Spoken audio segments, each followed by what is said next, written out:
Hello and welcome to Across the Omniverse, a podcast brought to you by Cinema Sangha. My name is Devin Faraci. I am one of the hosts of the program. Joining me, as he traditionally does, my name is Derek Faraci, and they say your whole life flashes before your eyes when you die, and it's true even for a blind man. How are you, Devin? I'm all right. How's it going over by you? It's fine. It's very bad. In Derek speak, that means very bad, right? But very bad in my life is really not anything. Okay. At the end of the day, I went today to Ollie's Bargain Basement to buy some candles, some scented candles, and they didn't have any that I liked, and so that's a bummer. And that's it. That's what's made your day fine. Yeah, like I said, my life is very simplistic. It's not, it's usually at a very even keel level. Sure. Okay. God bless. My life is going great. Yeah, it's going great. Good. I cleaned up my house. It really makes a big difference, It does. It makes a really big difference. I mean, we'll see how long it stays clean, but it is currently clean. So I feel pretty good about that. But otherwise, things are pretty boring over here, I think. Yeah. Yeah. Which I guess means that we don't have that much intro to talk about, do we, this week? Thinking. I mean, unless you want to talk about your candles. Do you want to talk about The Boys? Didn't watch the new one. The Boys! Didn't watch the new one. No? I think it comes out today, right? Yes. Yeah, this is so out early. At 3 a.m. Oh, does it? Oh, I didn't realize. Oh, okay. I guess maybe next week I can watch it. Midnight. Yeah, I could watch it next week. I didn't realize. I thought it came out in the evening. No. So, okay. Well, I haven't watched it. Was it any good this week? It was all right. You watched last week's, though? Yeah, I don't remember what happened, though. What happened last week? Homelander decided that he was Jesus. That was quite the timing. That was really that was pretty wild. Yeah, that really was watching that, something else. Yeah. I liked that it opened with the evil soups talking about wasting money on Ukraine and stuff like that. I thought that was really good. Yeah. But yeah, you know what? I kind of, spoilers, I guess, for last week's episode, kind of wanted Ryan to die. Yeah. I want them all to die. I do. I mean, but I think at this point you're kind of supposed to. Yeah, sort of. I mean, I think that the final. I mean, when I say all, I don't mean obviously not like Huey. I would like Starlighter to die. Starlight. Yeah, I don't think she's going. She's really gotten on my nerves the last 2 seasons. Yeah. I don't think they're writing her very well. No, they're not. That's the thing, and she's very aggravating. I want Frenchie to die, obviously. Frenchie can't die soon enough. There's a scene in this week's episode where Huey discusses that Starlighter has been very annoying for the last 2 years. Oh, really? Yeah. Oh, good. It's pretty interesting where it's like, whoa, that's weird. Was last week the episode with the Invisible Kid? Yes. Yeah, no cap on God. Or, no cap on God. Yeah, that was good. I like the Invisible Kid. I like that quite a bit. That was very, very funny. And, it was a good use of invisible. Yes. I'd like to fight with you. That was a really good use of invisibility. Yeah. I really enjoyed that. And I liked the way that, because he was invisible, that other soup from Gen V didn't understand that he was in the way and exploded him instead. Yeah. I thought that was really good. I like that. I like also, this is the kind of thing the show I think needs more of, where there's a joke with that kid where he's constantly covering himself in Axe body spray. And they're like, Jesus Christ, you're putting too much of that on. And then it becomes a poignant moment where he's like, this was my dad's brand, and it makes me feel closer to him. And it's that's a good way to do a funny gag and then connect it to something heavier. Well, it's also got a plot point because the Wolverine guy smells him from a mile away. He's like, it's burning my nose. Yeah. It was a very good use of that bit. Yeah, it was a very, very good use of that bit. I do think that the final villain is going to be Butcher, just like it is in the comics. Yeah. I think that's going to be the finale. Definitely leading that way. Yeah. Yeah, it's going to be they're going to get rid of Homelander second to last episode. Yeah. And then the final episode is Butcher. I would agree. Yeah. But Homelander, Anthony Starr really doing a great job. He's truly unhinged now. Like, I mean, he's always been like unhinged, but he is like next level unhinged now, and it really is good. It really is well done. It's really good stuff. His visions and stuff are really good. Yeah, the visions were really great. So yeah, I like last week's. I will watch maybe tonight. Watch this week's. Maybe tomorrow.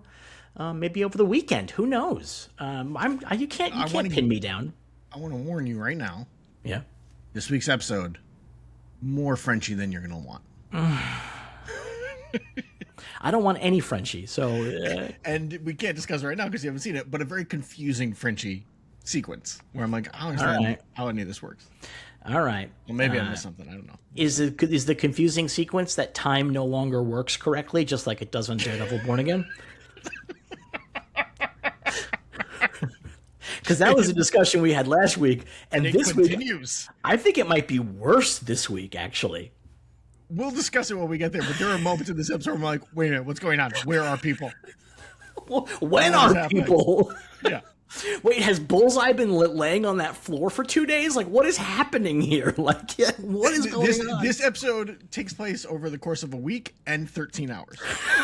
All at the same time. I cannot figure it out. I could not figure it out. It makes no sense at all.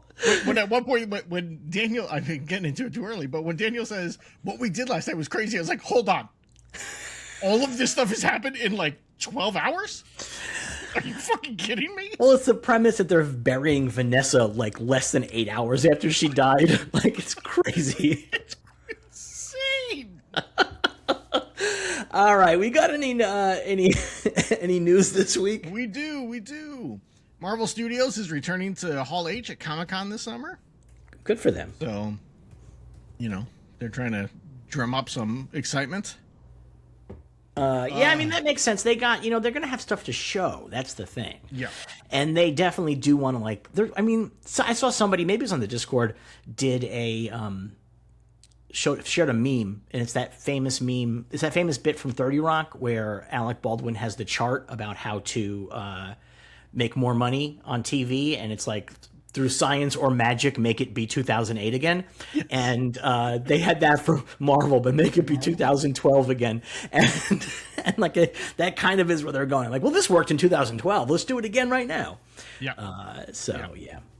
Speaking of, they're re-releasing Endgame into theaters with new footage. That's according to Joe Russo. It's critically important to re-release the movie, and in fact, we'll be re-releasing the film with footage that is set in the Doomsday story that we have added to Avengers Endgame. It's an opportunity to create a bridge from Endgame to Doomsday in a very unique way, and because the movie was so successful, we have an opportunity to re-release it. So I wrote this on Blue Sky, and I'm going to reiterate it now. If you read this quote and believe that they are putting footage into this movie re-release that is vital to understanding the new movie, you have been got. You got by marketing. This is straight marketing. There is no way. I would not be surprised if the footage they put into Endgame is also in Doomsday. I don't believe that they're going to go back and make everybody feel like they have to watch this other movie they've already seen. I'm just going to put this out there, just as devil's advocate. Palpatine returned in Fortnite. You never know what these fucking people are going to do. Who knows? Yeah, that's true, but I don't think, I think that the problem is that, say what you will about the Russos, and say what you will about Kevin Feige and about Marvel and stuff like that, I legitimately don't think they're that stupid. And I think that, like, we've talked about this on this show many times, that the argument that you need to do all this homework to watch a Marvel thing just isn't true. Like, it's just, it's marketing. It's 100%, and I'm not disagreeing with you. I don't think they're going to put in a scene that if you go into Doomsday, you're going to be like, wait a minute, I have no idea what's happening. Fuck, I should have seen Endgame in that 5 minutes. Like, but I do think this is a sign that they haven't learned a fucking thing, because here they are saying like, hey, you need to see this before you see the next movie. This is homework for you now. No, I agree that this is dumb marketing, but it's also to say, oh, this is a bridge from Endgame to Doomsday, they're also telling everyone the last couple of years, don't worry about any of that. We're just going to drive right I don't think that that's what's going to be. My guess is that what we're going to see is Loki visiting Steve Rogers in the past when he goes back in time. I don't disagree. I think that doesn't, and actually that not only does not mean you can skip everything, but it actually says Loki was an incredibly important program. I think Loki's the only thing you have to watch for this new movie, is my guess. Probably. I think his new status quo is so weird that I mean, they'll explain it obviously in the movie, but like his new status quo is so Loki, he's a tree now. Like it's very it's a very strange status quo. And so I think that might be the one thing that if I were to tell anybody they had to watch something, that's probably the one. Because I think Shang-Chi and all the rest of this stuff, I think you don't need any of it. But so my guess is that it's going to be Loki talking to Steve Rogers. There's been a lot of rumors that this is what happens in Doomsday, that basically Loki helps Steve Rogers because he makes Steve Rogers go to a timeline that he never existed in. Yeah. And because that answers a lot of the questions that we have about why did Steve Rogers not do stuff. And it's because he lived in another timeline. And potentially that timeline could be the Fantastic Four timeline, sure. Which also may in and of itself explain why there's probably is no 9/11 in Fantastic Four timeline, you know? Yeah, I don't disagree. I think I'm on the same level. I think what it's going to be is showing more of Steve's life. That too, possibly, yeah. You know, and I even thought of that too with like my theory on it would be you see more Steve's life. We see Steve holding his baby, and then he turns around and Loki's standing there, and like he throws something at Loki, and Loki catches it. And he's like, "I'm not here to fight. I'm here because the universe needs you," or whatever. You know, like blah blah blah. And then continued in, you know, like hopefully better lines than that, but like that kind of thing, you know.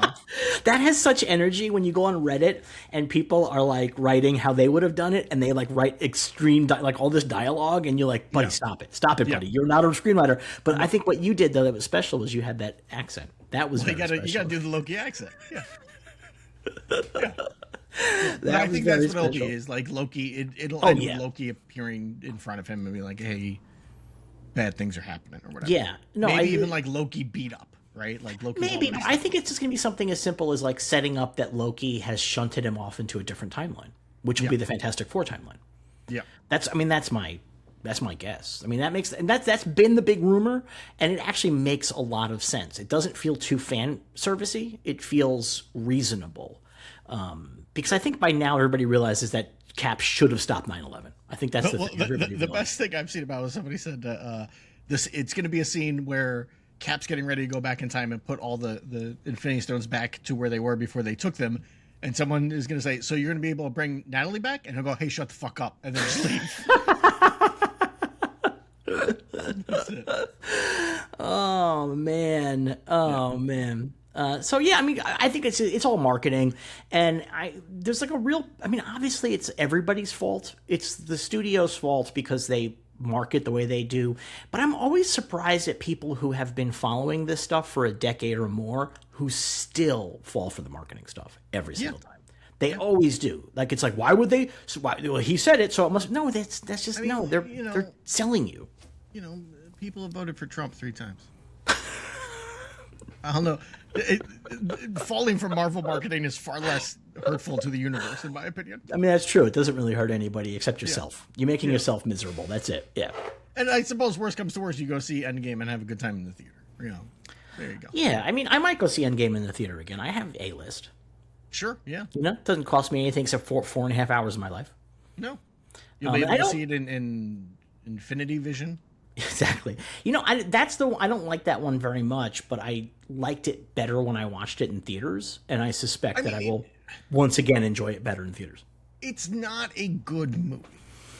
It is a good experience of like, it's a fun time. Here's 10 years of story coming to a close, and like all these big moments, and Captain America grabbing the hammer and on your left, and like, you know, I am Iron Man. These are all great moments. It was a very exciting thing to watch in the theater, no doubt about it, you know.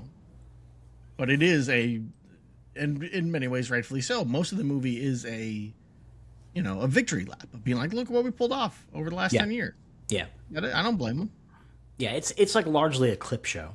Yeah. Like Alice and Flo get locked in the freezer, and Flo's like, Alice, remember that time that Vic told you this? And then we just... Yeah. They just needed Troy McClure to show up. All right, what else we got? That's happening. X-Men 97 Season 2 is going to premiere at the Tribeca Film Festival on June 13th. So get your tickets now.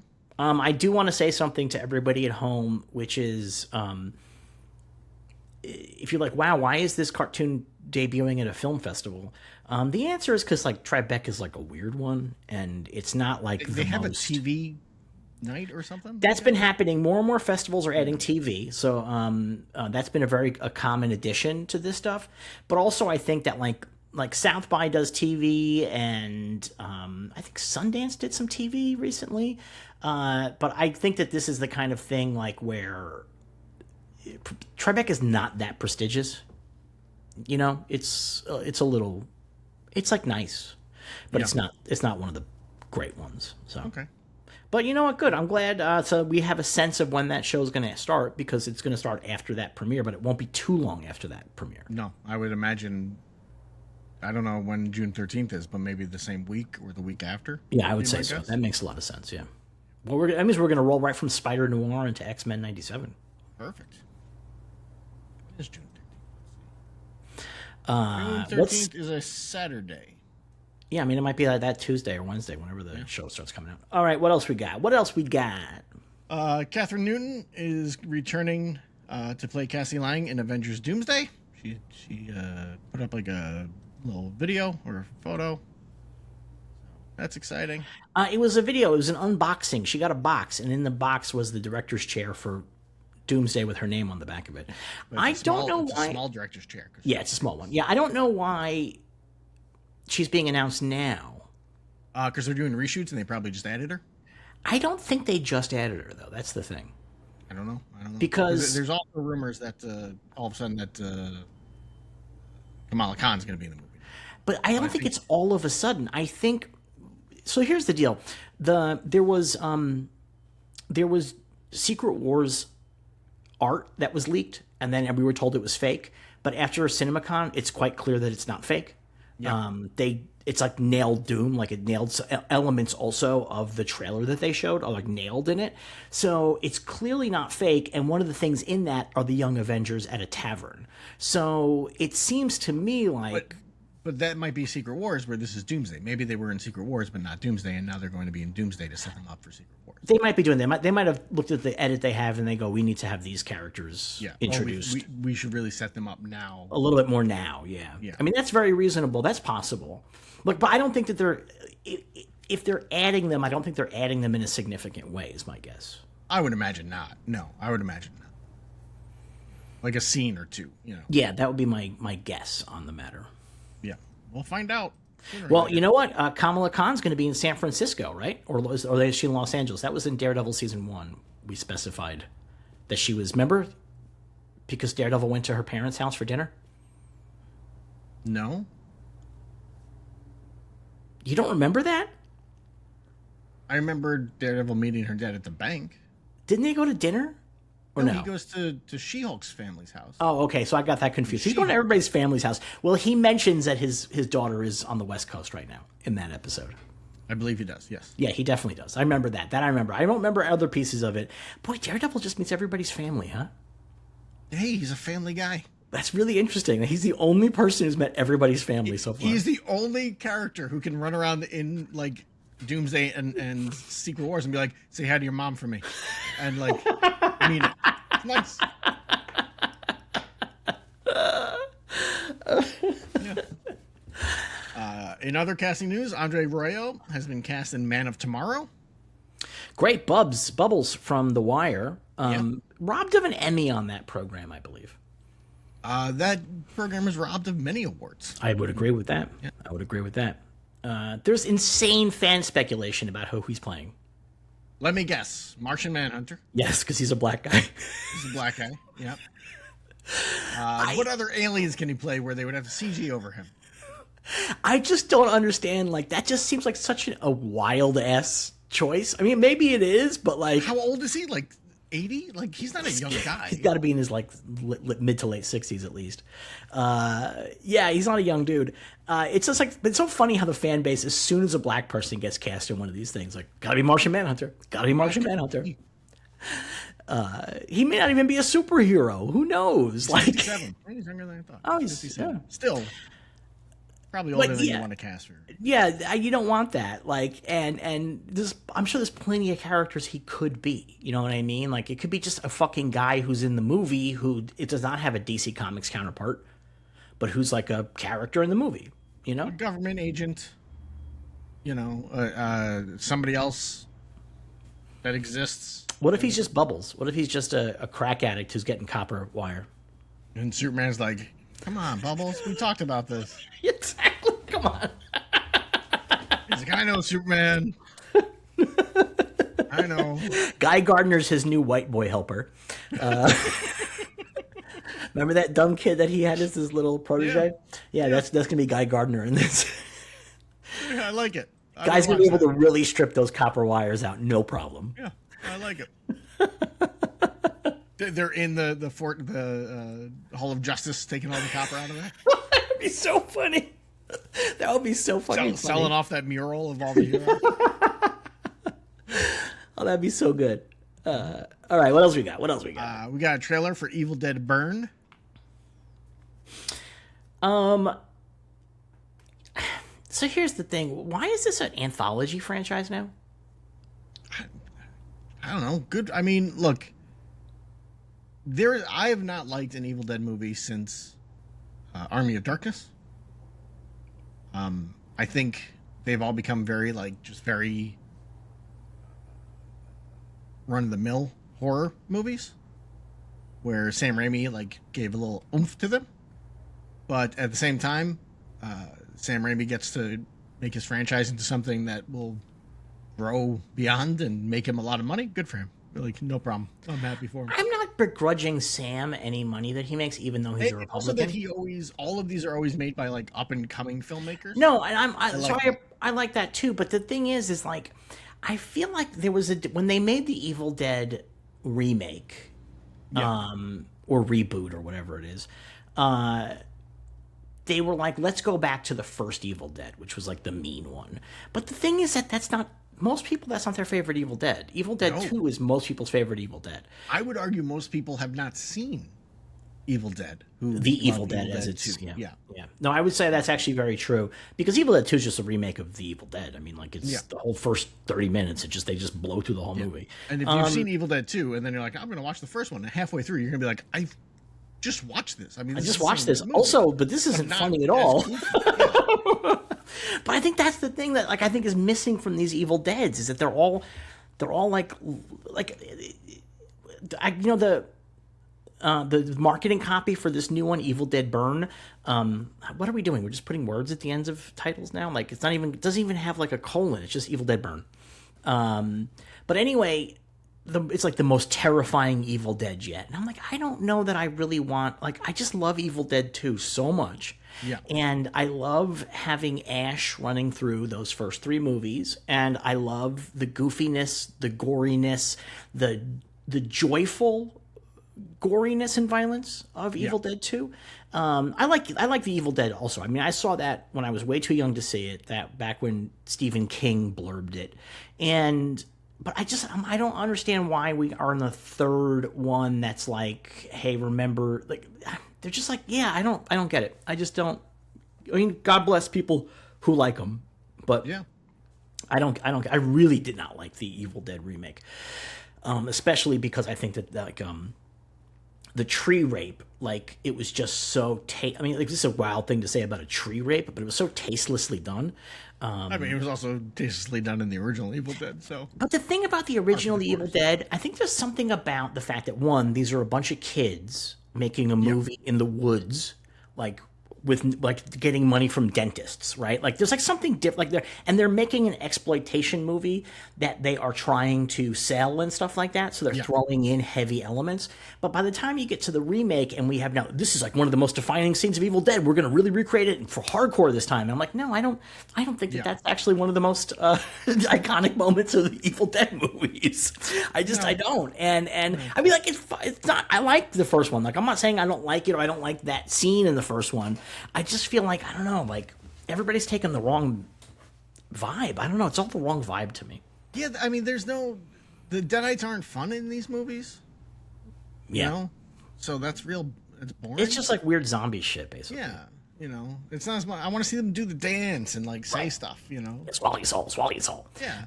Yeah. No, it's funny because Raimi did an Evil Dead movie this year. Send Help? Yeah.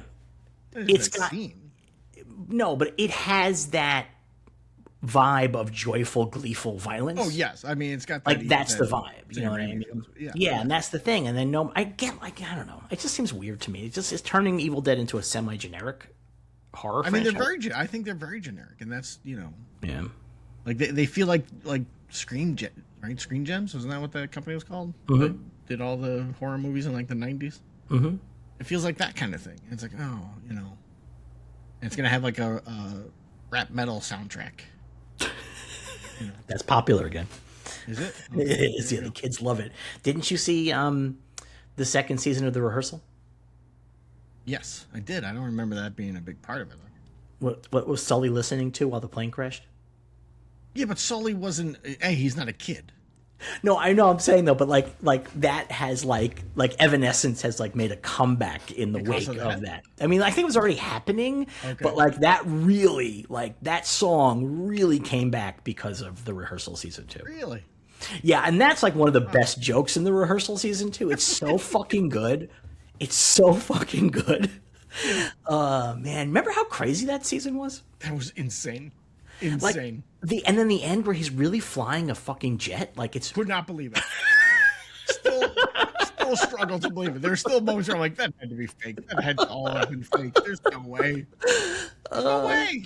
Yeah, and then it's revealed that he was doing other jet flights to just maintain his fucking hours in the air. Like he was flying like down to South America and shit. Yeah. Fucking wild. Nathan Fielder, you're a real one.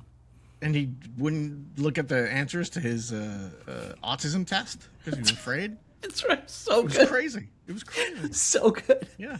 You know what I did watch? I finally watched all of Jury Duty Company Retreat. I haven't finished it. It's not as good as the first season. It can't be. There's no way that it can be. I mean, like, it's one of those things where it's like, I like that they're actually calling it Jury Duty Presents. Like, it's just sort of like, hey, we're going to do a similar prank thing, but don't expect the same thing again. Yeah. You know? Yeah. It's good, but it's not as good as the first one. But there is like a secondary series where they have it's basically 2 episodes, and the first episode is the guy from Jury Duty and the guy from Company Retreat just sit down and talk and have like a meal, and I love that just because it's like, because they say like we're the only 2 people in the world that have gone through this. And like it's very, very interesting to watch them talk about the only 2 true Truman Show people. Yeah. And like there's a moment in it where the guy from Jury Duty, the guy from Company Retreat is like, do you feel weird now that like you did the show and everyone says you're such a great guy that now you have to live up to that all the time? And the guy says, listen, if they had been casting for that show 5 years earlier, I wouldn't have been on it. They would not have taken me. I was not a good person. And I changed a lot in those 5 years. And now this show is my evidence for myself that I succeeded in what I love that. It's beautiful. It's a beautiful thing. It's crazy that they found a second guy who seems to be just as much of a sweetheart. That guy it's crazy. It's crazy how like the first guy I could understand, right? Like you're in this situation. He never felt like he was never taking charge of stuff and things. Yeah. This guy's taking charge. He's like running stuff. I'm like, how is this guy like looking for temp work? This doesn't make sense to me. This guy should be running the country. Like, it's crazy. Yeah. It's good. And then the second episode of that is James Marsden shows up and they sit with like him and the cast and talk about the whole season and stuff. And that's why. Okay, I was wondering why IMDb. Swalwell, which is like, ooh. Ooh, I wonder why IMDb had James Marsden listed in this season. That's the answer. Yep. There you go. Okay. Yeah, he shows up for that. But yeah, it was good. It's not great. It's not as good as the first one. I think they went too big is one of the problems. Well, I was thinking about how hard it must be to be the actors on that one because they're living together. Well, they discussed that in the behind the scenes episode with James Marsden, where the guy says, like, one of the weird things was that, like, 8 o'clock, everybody just went to bed. I was so confused. And he's like, looking back now, I get it, that the actor's like, I just want to stop pretending to be something. You know. So they had to get locked in their rooms at 8 o'clock? I guess, yeah. That's so funny. Yeah. That's so funny. Yeah. They were sending out bottles of hot sauce, Grandma's Rockin' Hot Sauce, to TV critics, including the jerk-off sauce. Oh, were they? That's funny. Yeah. The jerk-off sauce is very funny. Jerk-off sauce that's the best bit in the season, I think. It's very funny. Stuff that made me laugh really, really hard. Yeah. I mean, the final episode, when it all comes to a head, is really amazing as well. Or the second to last episode, because the last episode is them walking him through everything. But, like when he has to save the company, it's just amazing. And knowing that this guy is not acting, he's not going off of a script, this is just who he is. It's like, holy shit, this guy's amazing. Yeah. Like, wow. Yeah. All right, what else we got? We got 2 posters for Spider-Man Noir. Yeah, they're nice. Look at those. Yeah. They're nice. I mean, they remind me of the kind of art they used to run in TV Guide. Yes. Like, it's not like a real great poster, but you can see it and it's nice enough. Like, it doesn't have movie poster quality, either of them, but they're nice. Full page TV Guide ads. Exactly. That's exactly what they look like to me. Yeah. Yeah. Maybe that's the nostalgic thing they're going for. I don't know. Maybe. We got a trailer for Coyote versus Acme. I thought the framing of this trailer is brilliant. Yes. The movie Acme doesn't want you to see. And the movie we're only releasing for accounting purposes is, I mean, like, it's great. Like, leaning into that element that this was a movie that Warner Brothers was going to shelve. I'm really... when you look at the trailer, you're like, how did they think they were going to shelf this? Like, this is like... this is like a real movie. I think the movie looks funny. I think it looks really good. I'm very excited to see it. I can see sitting there and being like, who's this? You know, the question that I despise, who's this movie for? There's a lot of just humans standing around talking about legal stuff. What kid wants to see that? But I bet that's not a lot of that. I bet that the movie is not full of... It's a lot of the trailer, though. I don't know. It's like they're talking about legal stuff in court with cartoons. But still, it's like, it's legal stuff. And I can imagine, I don't think it's the right call, but I can imagine them sitting there and be like, this movie, no one's going to see this movie. No one's going to be interested. And shelving it for that. I think that's a stupid move. I don't know how well the movie's going to do, but I think it looks very good. It'd be incredible if it ends up being a remake of 12 Angry Men and like half of the jury is Toons, the other half of the jury is people. Or even better if it's a remake of The Insider.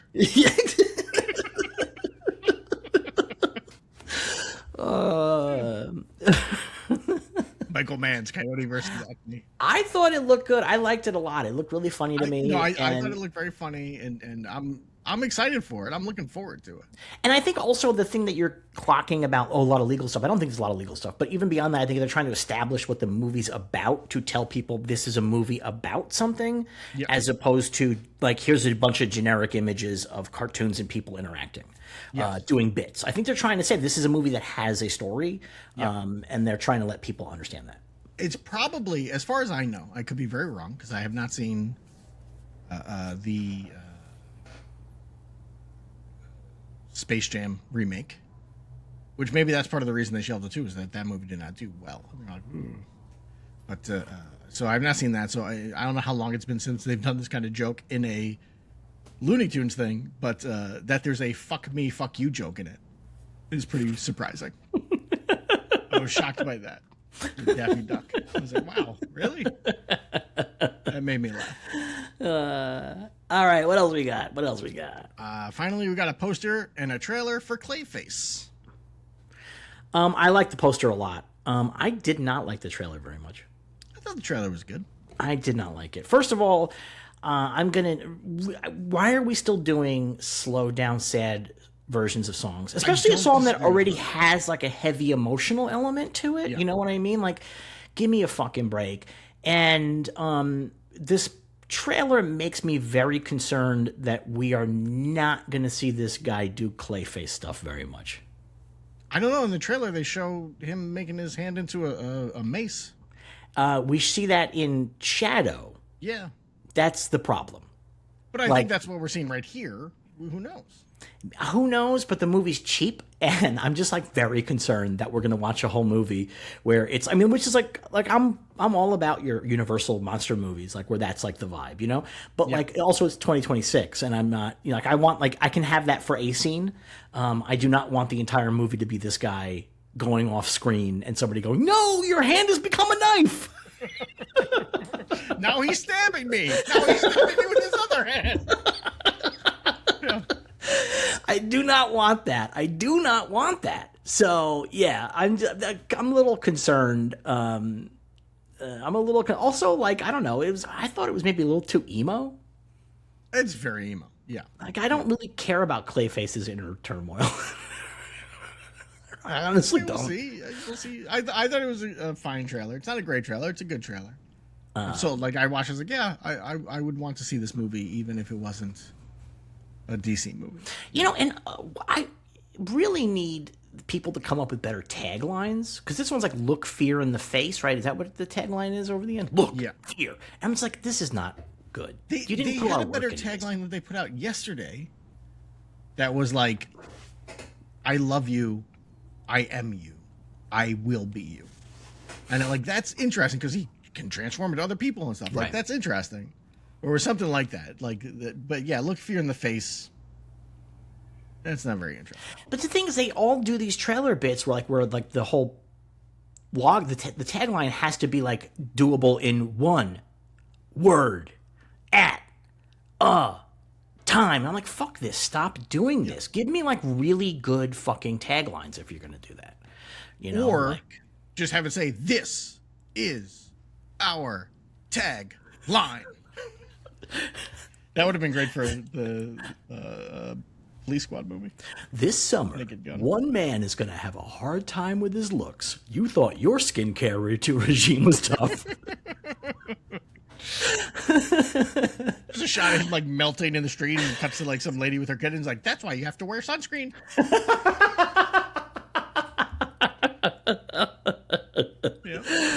Oh, he melts and the dog starts burying him in the sand. There you go. Yeah. All right. That's the last of our. That's it. That's all the. I mean, essentially, they're pivoting it as a real horror movie. Like, I think that if you did not know, if they didn't put DC Studios on this, it would just be. You would not know. Movie. Yeah, and I also like. Nothing about that trailer felt James Gunn to me, which I think is important since the Supergirl stuff does have a very James Gunn Guardians of the Galaxy feel to it. And we haven't seen much of Lanterns. That also has not really had a James Gunn feel to it, I don't think.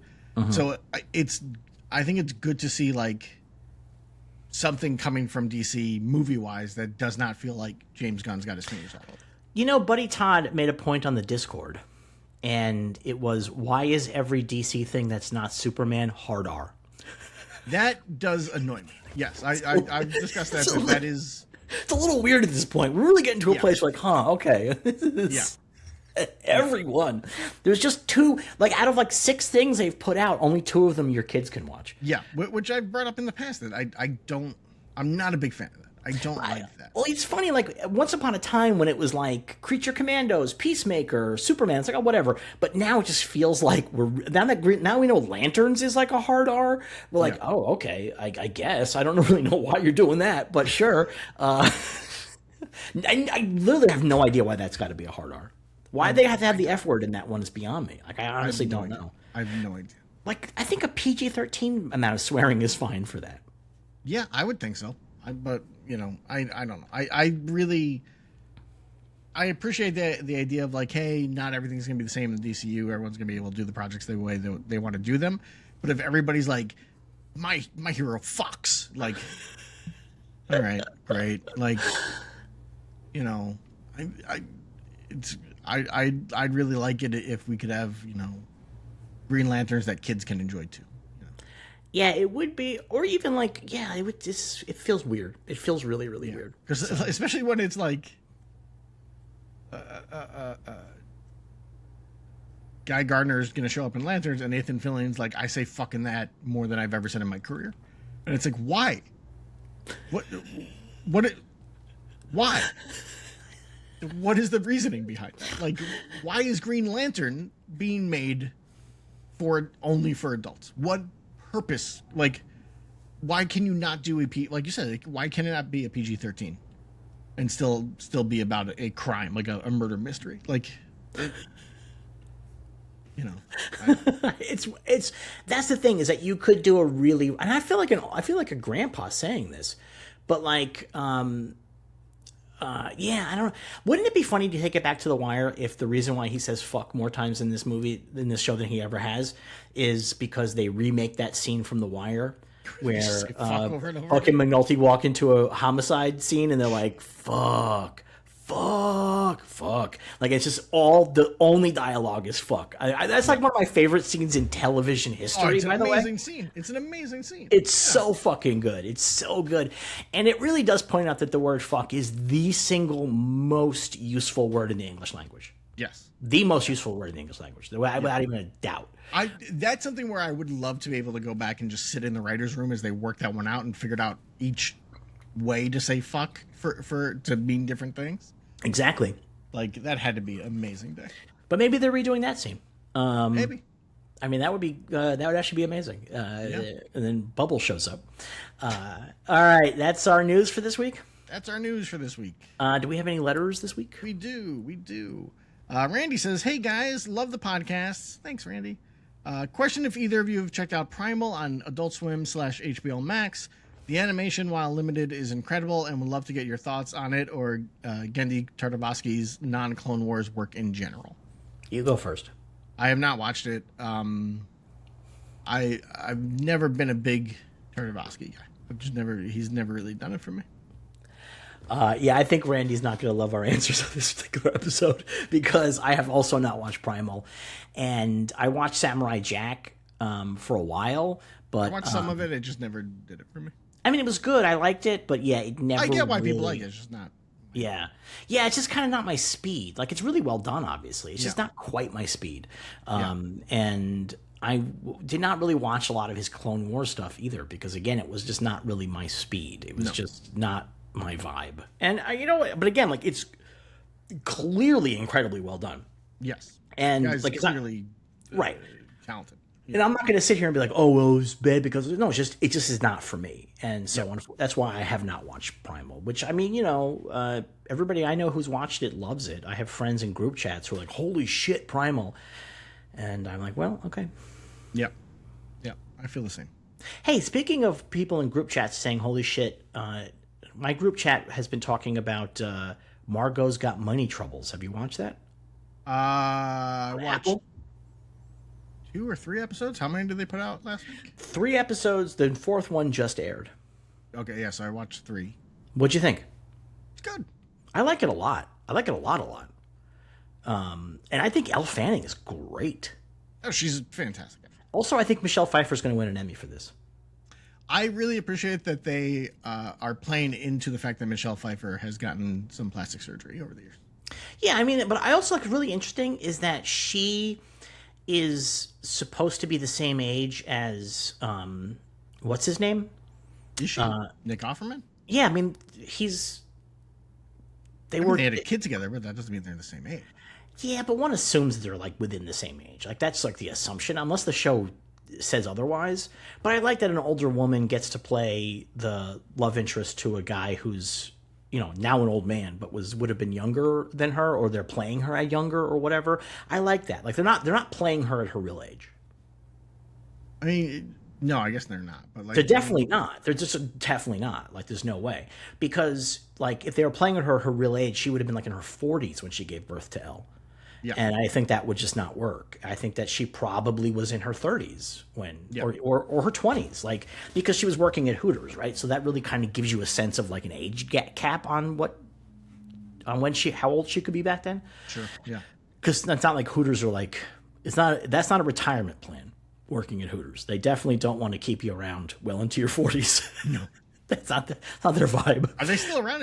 Is Hooters still in existence? I don't know. I think the last ones still exist. The thing about Hooters is that like the food's not very good. No. You know, and the weird thing about Hooters is that they set up this whole thing where it's like we're a family restaurant. It's like, no, you're not. But no, they changed to that. It wasn't always. That's the thing that's really weird, because they were trying to salvage it, because the whole thing just sort of like fell apart. Because the problem is that like Hooters as a concept, like in the first few years, like it was like cutting edge or whatever. Like it was edgy. Like, we're gonna sit here and look at girls with big boobs in tight t-shirts, right? Like, but like over time, like as the culture changed, that just felt like A, gross, and also B, boring, frankly. Like, well, it just was I mean, it was definitely a thing where, you know, when you're 15, 16, like, oh, we go there, but then, you know, the internet came around and it's like, I don't need that anymore. Yes. Like, you know, oh, look at this, you know. It's the same as, I imagine there's far less porn mags just hidden in the woods these days. Yeah, I don't think they're doing that anymore. I did come across a guy's Instagram, and his whole Instagram, he's like an old guy, and he's like an old weird fat guy, and his whole Instagram is him posing with the waitresses at his Hooters, and his waitresses sign their name tags for him.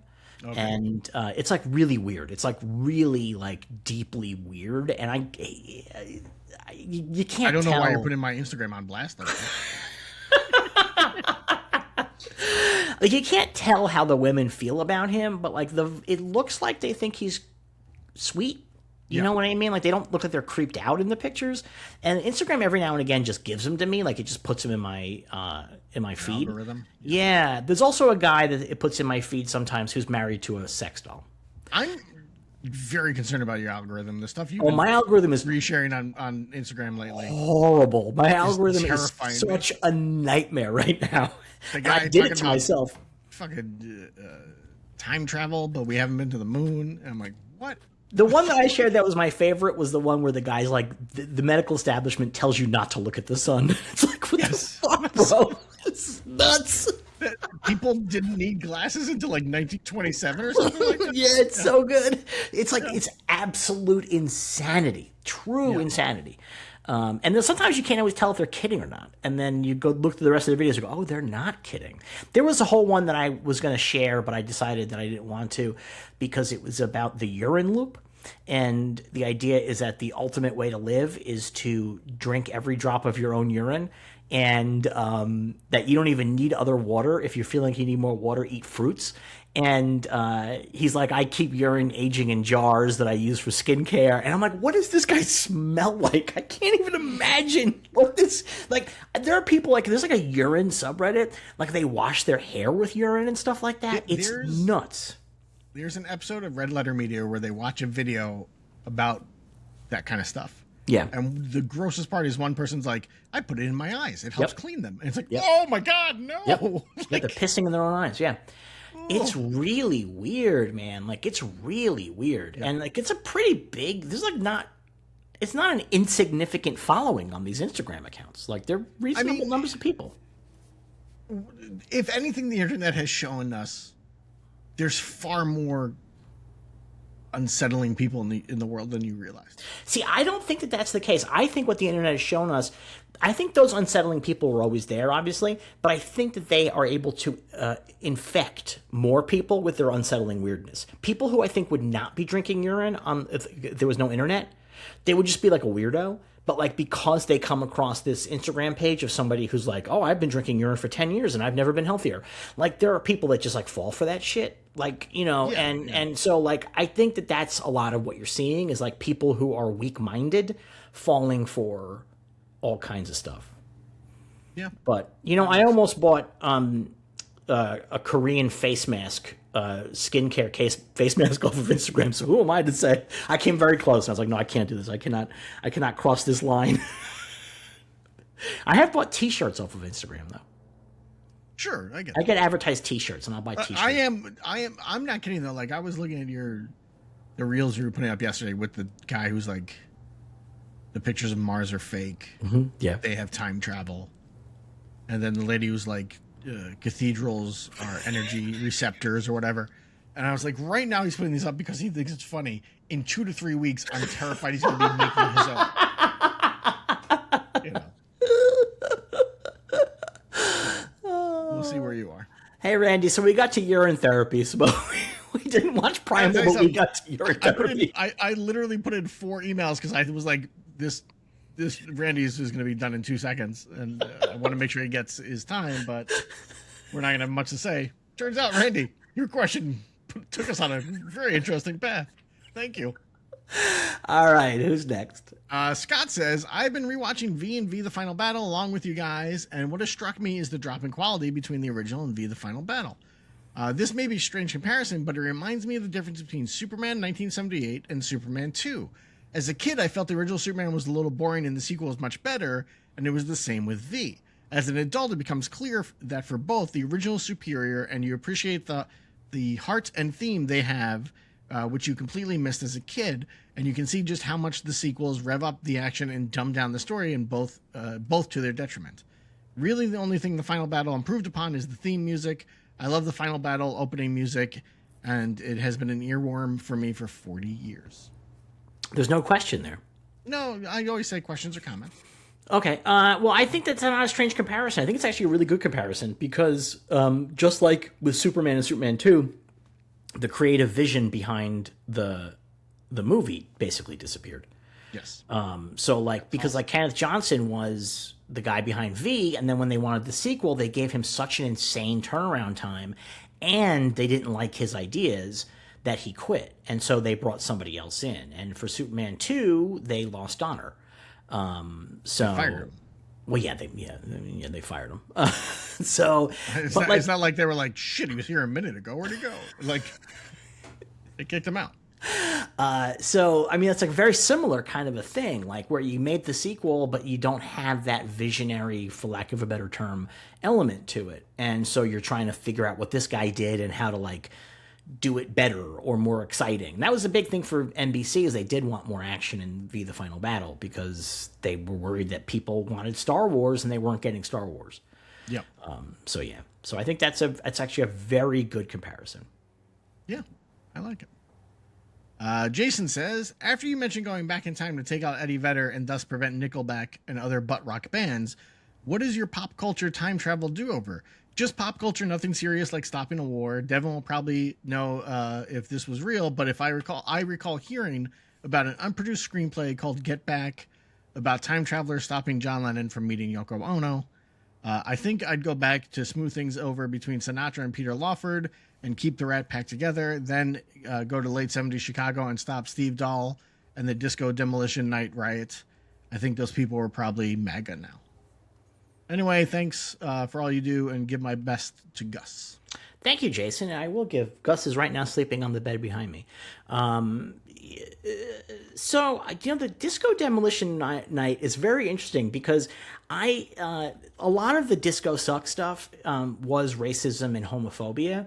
But like I have, and I 100% believe that, 100%, like that's not even a question. But I also think that we have internalized that premise so much that you can't not like disco without being homophobic or racist. And I just think that like there's a middle ground, like not where you're like destroying disco records, but also where you're like, oh, I don't really like that stuff. And I don't know that we definitely had that. Steve Dahl was not a bad guy, and I do think that I do think you're right. I think those people are MAGA now for 100%. Dirk, what's your pop culture do-over moment? I would go back in time, and I would stop the death of Brandon Lee. Why? Because then we probably wouldn't have a bunch of Bad Crow sequels. You don't think we would? No. I don't think The Crow would have been a hit if Brandon Lee had lived. I think it would have done okay, but I don't think it would have become this cult following thing if he had lived. I think his death, and I think his death being shown on like Entertainment Tonight and stuff, pushed that movie to another level because of what the story of the movie was and what happened to him, and then that became kind of how they advertised it in some ways.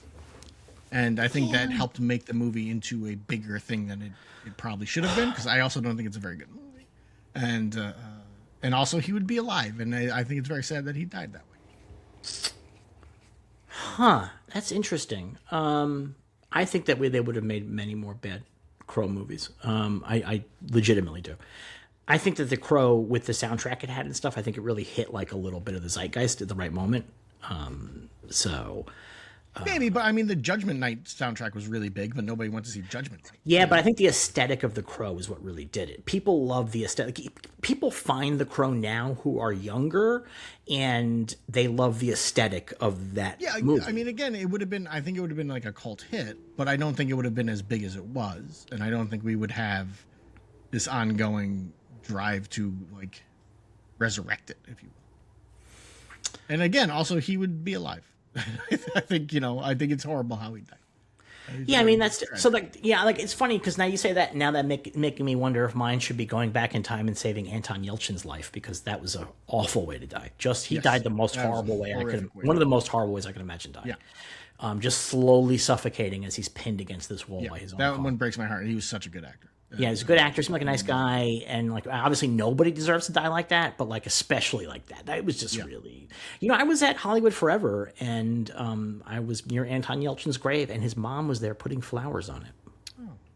Yeah, it was kind of weird because we were like being tourists, and it's a real cemetery, but like it's a tourist cemetery also. I mean, but his gravestone is like a statue of him, isn't it? So like they know. Yeah, no, it's really they want people to go and find him. Yeah. I mean, that's and rightfully so. Like, we want people to remember our son, right? Like, I get that. I understand. I mean, I'm trying to think what other pop culture moments I would go back in time and prevent. It's hard for me to say off the top of my head because, I keep coming to deaths. That's what I keep coming back to is deaths. Yeah, I don't have a good answer. I might think about this for next week because this is actually a really good question that I've been thinking about it. Like I saw this question an hour ago and I've been thinking about it, but I haven't been able to come up with a great answer. And I feel like this is one of those ones that I'm going to give the answer and then when we finish recording, I'm going to go, oh, I should have said this. So I'm going to ask you, Derek, to ask this question again next week. We'll see if I remember. We'll just leave it in the document. Well, I always erase the document before I start filling it in the day that we record. It's kind of can't make any promises. It's a great question, and I would love to hear other people's answers to this. I'm going to keep thinking about it. So leave it in the comments on this YouTube video. Yeah, do it. Put it in the comments of the YouTube. Yeah. Formerly known as .D says, having just watched the teaser for Evil Dead Burn, is there a worse contemporary trend than outsized love for meaningless wonders? Many online videos show how Wells and Spielberg and Scorsese developed their wonders to enhance the drama or tighten exposition, apart from long-dead technical challenges. How do filmmakers still misapprehend their purpose? I blame Cuarón, though I'm in a vanishingly minority hating the wonders, particularly his most acclaimed. So the thing about a wonder now is that it's meaningless because they're all stitched together by digital editing. So once upon, like when Scorsese did his famous one in Goodfellas, that they just did it. Like that's it. Like they just had to shoot the whole thing. They had to come in. There are cuts, but like it's mostly a one shot. Like I think there's like one cut in it. I think there's at least two. There's one when they go inside, and then there's one when they come out into the club. They still, though, have to like do it artfully so it feels like a wonder, as opposed to now where they're just literally taking elements and stitching them together. Like, so you don't have to like figure out how to get the camera behind a thing just long enough to do the cut so that the mind doesn't catch it. You can just have a CG person walk past. Or not even that. You just like actually merge together a thing. Like there's like the way that what they can do now is like crazy. But yeah, so I think that it's become boring, the wonder. I watched a video recently. Somebody and it's so funny. Spielberg does wonders that you don't even notice, and I think those are the best kind. Like I saw a really great video about the wonder that he does in Munich. Yeah, and it's fucking like when you watch the video, you're like, "Oh my god, this is so complex." I did not realize it. I had I've no seen that fucking movie clue. A bunch of times, and I think probably the same video. I was like, I never realized that was a wonder. Yeah, no, it's like on the side view mirror, and then it's through over here, and then it was all one shot. You're like, fuck, that's insane. Like, and I'm sure he's doing cheats too. Like that's part of the game, you know. But like, you know, when Hitchcock did his movie that was all one, which one was that? That was all one shot. Rope. I mean, like that he does cheats. Like, but that's fine. Like that's part of the game though, is doing the cheats. And I just think digital stuff makes the cheats not fun, and I think it makes you lazy. Yeah. I think that's the other piece of it, and so it becomes like a cheap, boring thing. It feels too influenced by video game culture and not enough by cinema culture. Yeah, I just don't love them. I really, if you're going to do a oneer, I want you to do it pretty much in camera as much as possible. Like the movie Russian Ark, it's all a oneer. And it's done in camera, you know, and that's what I want. I want the trickery of editing. I don't want the digital magic. I just don't believe anything anymore. Yeah. So. Yeah, I would agree. All right. If people have their own questions or comments, where can they send them to? You can send them to ask.cinema.sanga@gmail.com. In the subject line, put what show you wanted for, Bad Batch or Across the Omniverse. And just one question or comment per email, please. Thank you. I also think that oneer that's the Evil Dead Burn trailer, or that oneer, I don't think it's that good either. That's the thing. Like, I don't think... It's okay. But it's like the same thing again and again. It's like people jumping into the frame and flying through the frame. And I'm like, okay, that's the same shit. Amazing, you know. You know. The funny thing is... I'm going to let you in a secret. I watch a lot of oneers because I watch a lot of found footage movies on Tubi. What are you doing with your life? I just have them on in the background a lot of the time. And those are a lot of oneers because it's just somebody who has a camera and they put it in one spot and then that's it. Like, but I don't watch a lot of found footage. I wouldn't count that as a oneer, though. I think a oneer has to move. You think so? I don't think that just dropping a camera in a corner... That's just a static shot. I don't think that counts. That you know, count. It's like, I mean, if you filmed a play, would you say that play was shot as a oneer? I don't think so. You wouldn't say that. But part of the oneer is everyone having to go through everything one time and not messing it up, right? I mean, that is part of it. But I feel like what makes a oneer interesting is how the camera moves through the scene. I mean, definitely, like the Goodfellas one, it's like the amount of work it took to hide the lights and hide the crew and like time it out perfectly and all that is amazingly impressive. But that's the thing with these found footage movies. I'm assuming that there's no work put into them whatsoever. No, it's usually just like right now, me sitting in front of my desk and someone's like, I heard things. Oh, and then the door closes behind them. I'm like, oh. You know. I have become really fascinated by the world of weird movies on Tubi because like anybody can upload their shit to Tubi basically. And there's like a whole weird ass genre of black cinema on Tubi that looks weird. Did you see the one where they did not edit the scene? The people are passing this around online where the actors are walking and doing a scene and the director goes, cut, try it this way. And then they just walk back and it's just all right there. And it's like nobody edited it out. And it's like, holy shit, this is insane. Yeah. Like you almost feel like this can't be right. This can't possibly, this must be like a joke in the movie. But no, it's just, they just did that. Yeah. So yeah, it's people that are making movies that are like really just making them in their backyards, which is like, probably the best stuff comes from that a lot of the time. You have to like really go through a lot of garbage, though. Yeah, you do. 100%. And I mean, it is interesting that like, because that's the thing that I really enjoy about found footage movies is when you find one that is interesting, it's like, wow, they really had an idea and they really worked on this. Right. And they had no money and it's just them and their friends. So the acting is bad, but they had an interesting concept to go with. Right. You know, and then you'll see 500 of them where it is like, you know, somebody sitting in front of their laptop, you know, and be like, oh, there's sounds, oh, and it's like terrible, you know. But like the ones that like really try something, I give them a lot of credit for that, you know. Right. But I will say that Tubi and like Amazon Prime need to get better at paying attention to some stuff because they mark a lot of found footage movies as documentaries. And it's like, and then people are on like Reddit and stuff being like, I saw this. Is this real? Did this really happen? And it's like, no, it had a fucking ghost rip a person apart. Like, clearly this is not real. You know? So that's so good. Oh, that's so good. Like there was one I was watching the other day that was like, and this one I found on like, website list of like the best paranormal documentaries because I was like, I want to watch a paranormal documentary, and they were like, this is an amazing one, this is great, and I forgot the name. It was like the Pantry Ghost or something like that. Oh, that one is like that one everybody talks about, but it's so clearly fake. It's so clearly fake. Like 3 minutes in, I was like, are you fucking kidding me? Like, do people really think this might be real?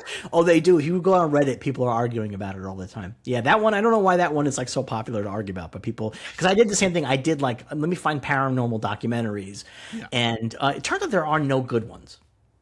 There's like 5 good ones. In the history of the earth, yes. That's yeah. like... There's In the Eyes of the Mothman is one of my favorites. That one I've watched multiple times. Okay. I love that one because that one is like 3 hours and most of it is just a history of New Jersey. See, you're not really selling it right now. I know, but it actually is really, really interesting. I found it to be a very interesting documentary. And then the Newkirk's documentaries I enjoy, and then that's it. So, like, I enjoyed The Unbinding, but, like, I think I had to have listened to their podcasts because I watched Hellier before I listened to their podcasts, and I was like, I don't get it. Like, nothing is happening. I actually, after listening to their podcast, I still don't get it because they're funny, and they're not funny on Hellier. No, they're not funny. And they're not charming on Hellier. I don't know what's going on. Like, I don't understand why they, like, when you listen to their, like, I'm a subscriber to their Patreon, and they have a weekly podcast that they do where they like read listener stories and stuff like that, and they chat and they bullshit, and like it's delightful, and they're delightful. Yep. And then you watch Hellier, and they just come across as the stiffest bunch, and it's because they're editing it to be serious, and I don't understand why that's the case. Like you're hunting goblins, I think you can be like a little bit funny here, you know? Yeah. So the Unbinding, though, I think if I did not have experience with them, like listening to them, I think I would not like it because it would seem so much like one of these shitty found footage movies where nothing happens. Sure. And where they make too big of a deal out of nonsense. But because I have listened to their stuff and I believe them, like that, you know what I mean? Like, I don't think they're like fucking around or they're trying to like get one over on me. Like, yeah, they definitely are very coincidence oriented. Yeah.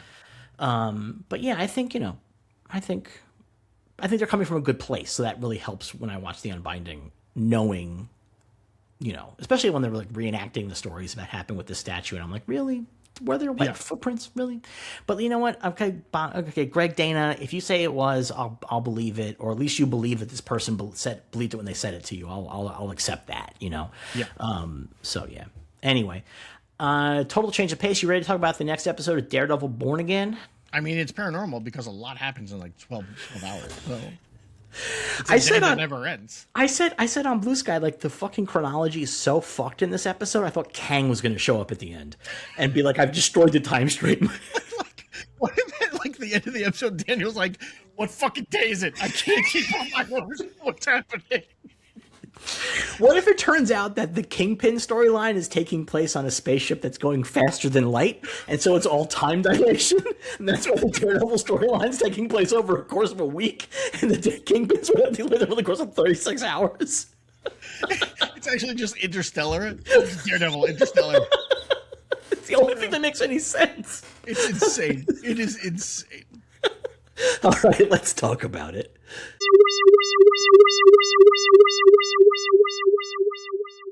Daredevil Born Again, Season 2, Episode 6, Requiem. So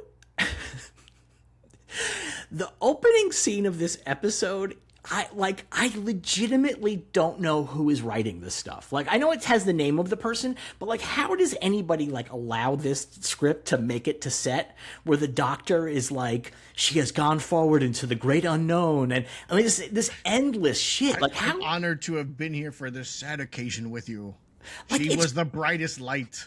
It's crazy. Like here's the thing. Like, I'm going to tell you. Maybe they were like, let's make sure everyone agrees with Kingpin that this doctor is terrible and should be dead. That's the thing. It's like when Kingpin hugs this doctor who like says, give me a hug, Wilson. And he squeezes him and breaks his back. And I'm like, fucking good. Like 100% good. He is giving the doctor from Arrested Development a run for his money of being the worst TV doctor of all. It's crazy. He's just in there like he's doing poetry. Like, what the fuck is happening here? Yeah. Like, here's the thing. Like, I spend a lot of time in hospitals and with doctors, and I'm going to tell you something. That's not how they do. They just do not do like that. And they don't come in and start doing monologues to you after philosophizing. Yeah, no, they do not. They just do not. Like, he was going so long that there was a part of me that was expecting to be like, we can use magic to bring her back. Like, I really thought that's kind of like, I was like, it must be going that way, because he's like, she's gone down a path that we cannot follow at this time. Into the great blackness. But there is something we can do. And I was like, are they going to bring in, like, magic into the show now? That'd be interesting. But nope. He's just a weird doctor guy. He's a weird doctor who definitely deserved to have his back broken. I like that he just leaves him on the floor. Kingpin leaves him on the floor and then goes out and, like, doesn't even say anything. He's just standing there, back from Albany? Well, yeah, but also Buck, like, looks in and sees the dead doctor. He's like, well. And he's like, oh, boy. Like, I just got rid of a body. I quite get this like one that. out of the hospital. I mean, I will say getting back from Albany is pretty easy. It's a 3-hour drive. It's a 3-hour drive, but they had to drive 3 hours to Albany, cut up and bury a body, and then drive back. And as we know, this is all in one day. They're doing all of these things because they say later on, we did it last night. Yeah, so yeah, that's a hell of a fucking day. So what's crazier is that I think they might bury Vanessa the same day she dies. I'm not really sure. No, they definitely do.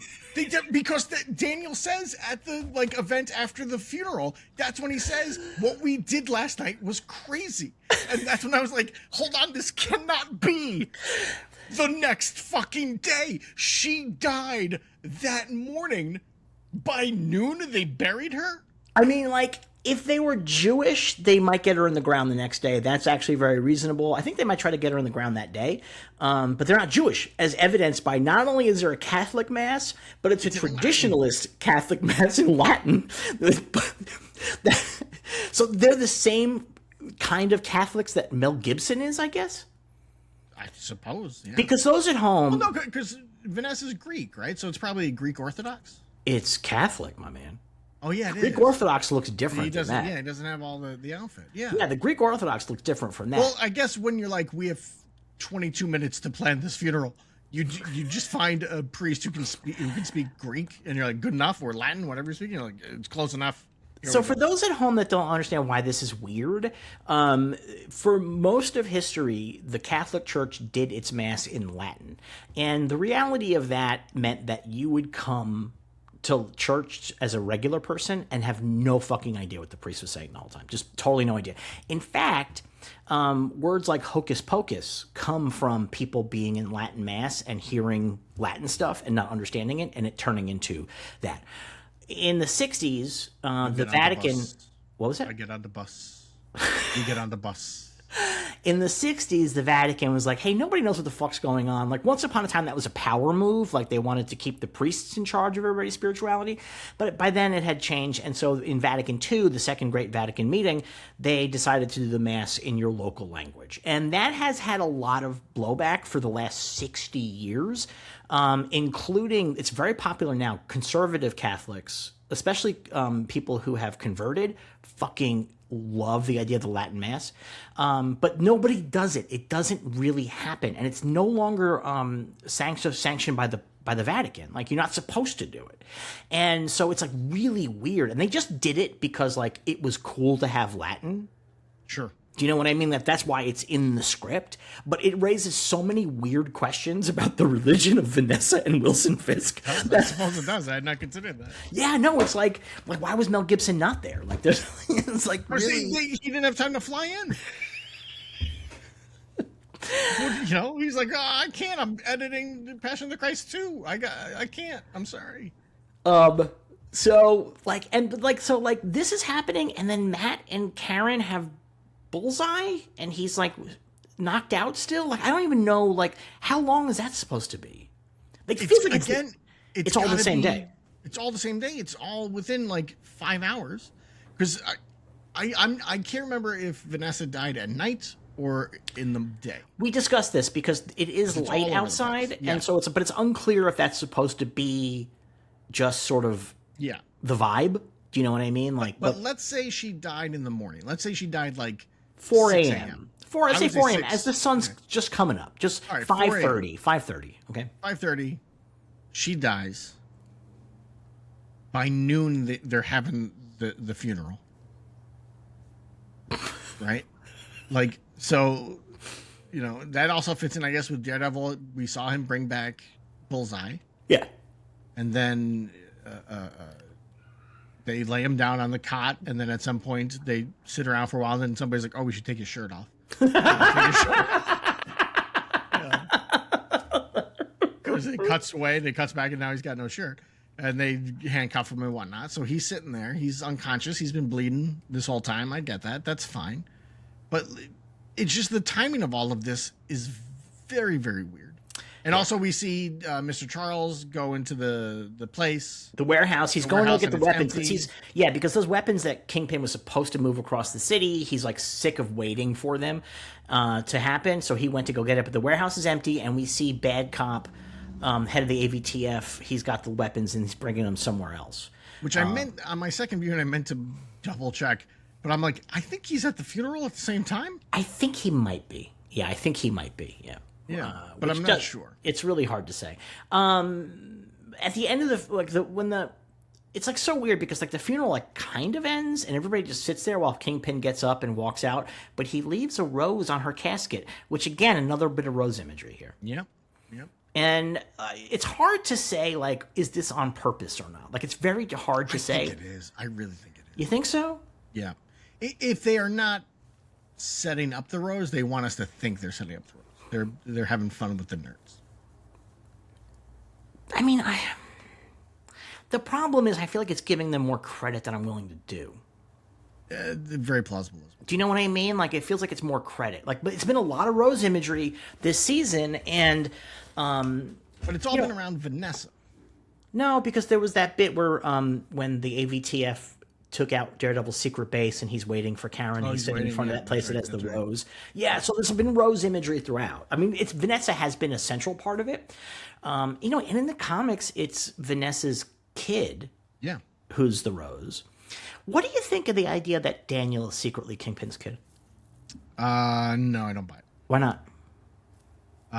We see a photo of him with his dad. Yeah, that's who raised him. Yeah. But I'm saying that's who raised him. That may not be who gave birth to him. Yeah, I don't. Really? You don't? I've also seen theories that he's Owsley's kid. And I don't think so. I think that for me, that would take away the power of the character.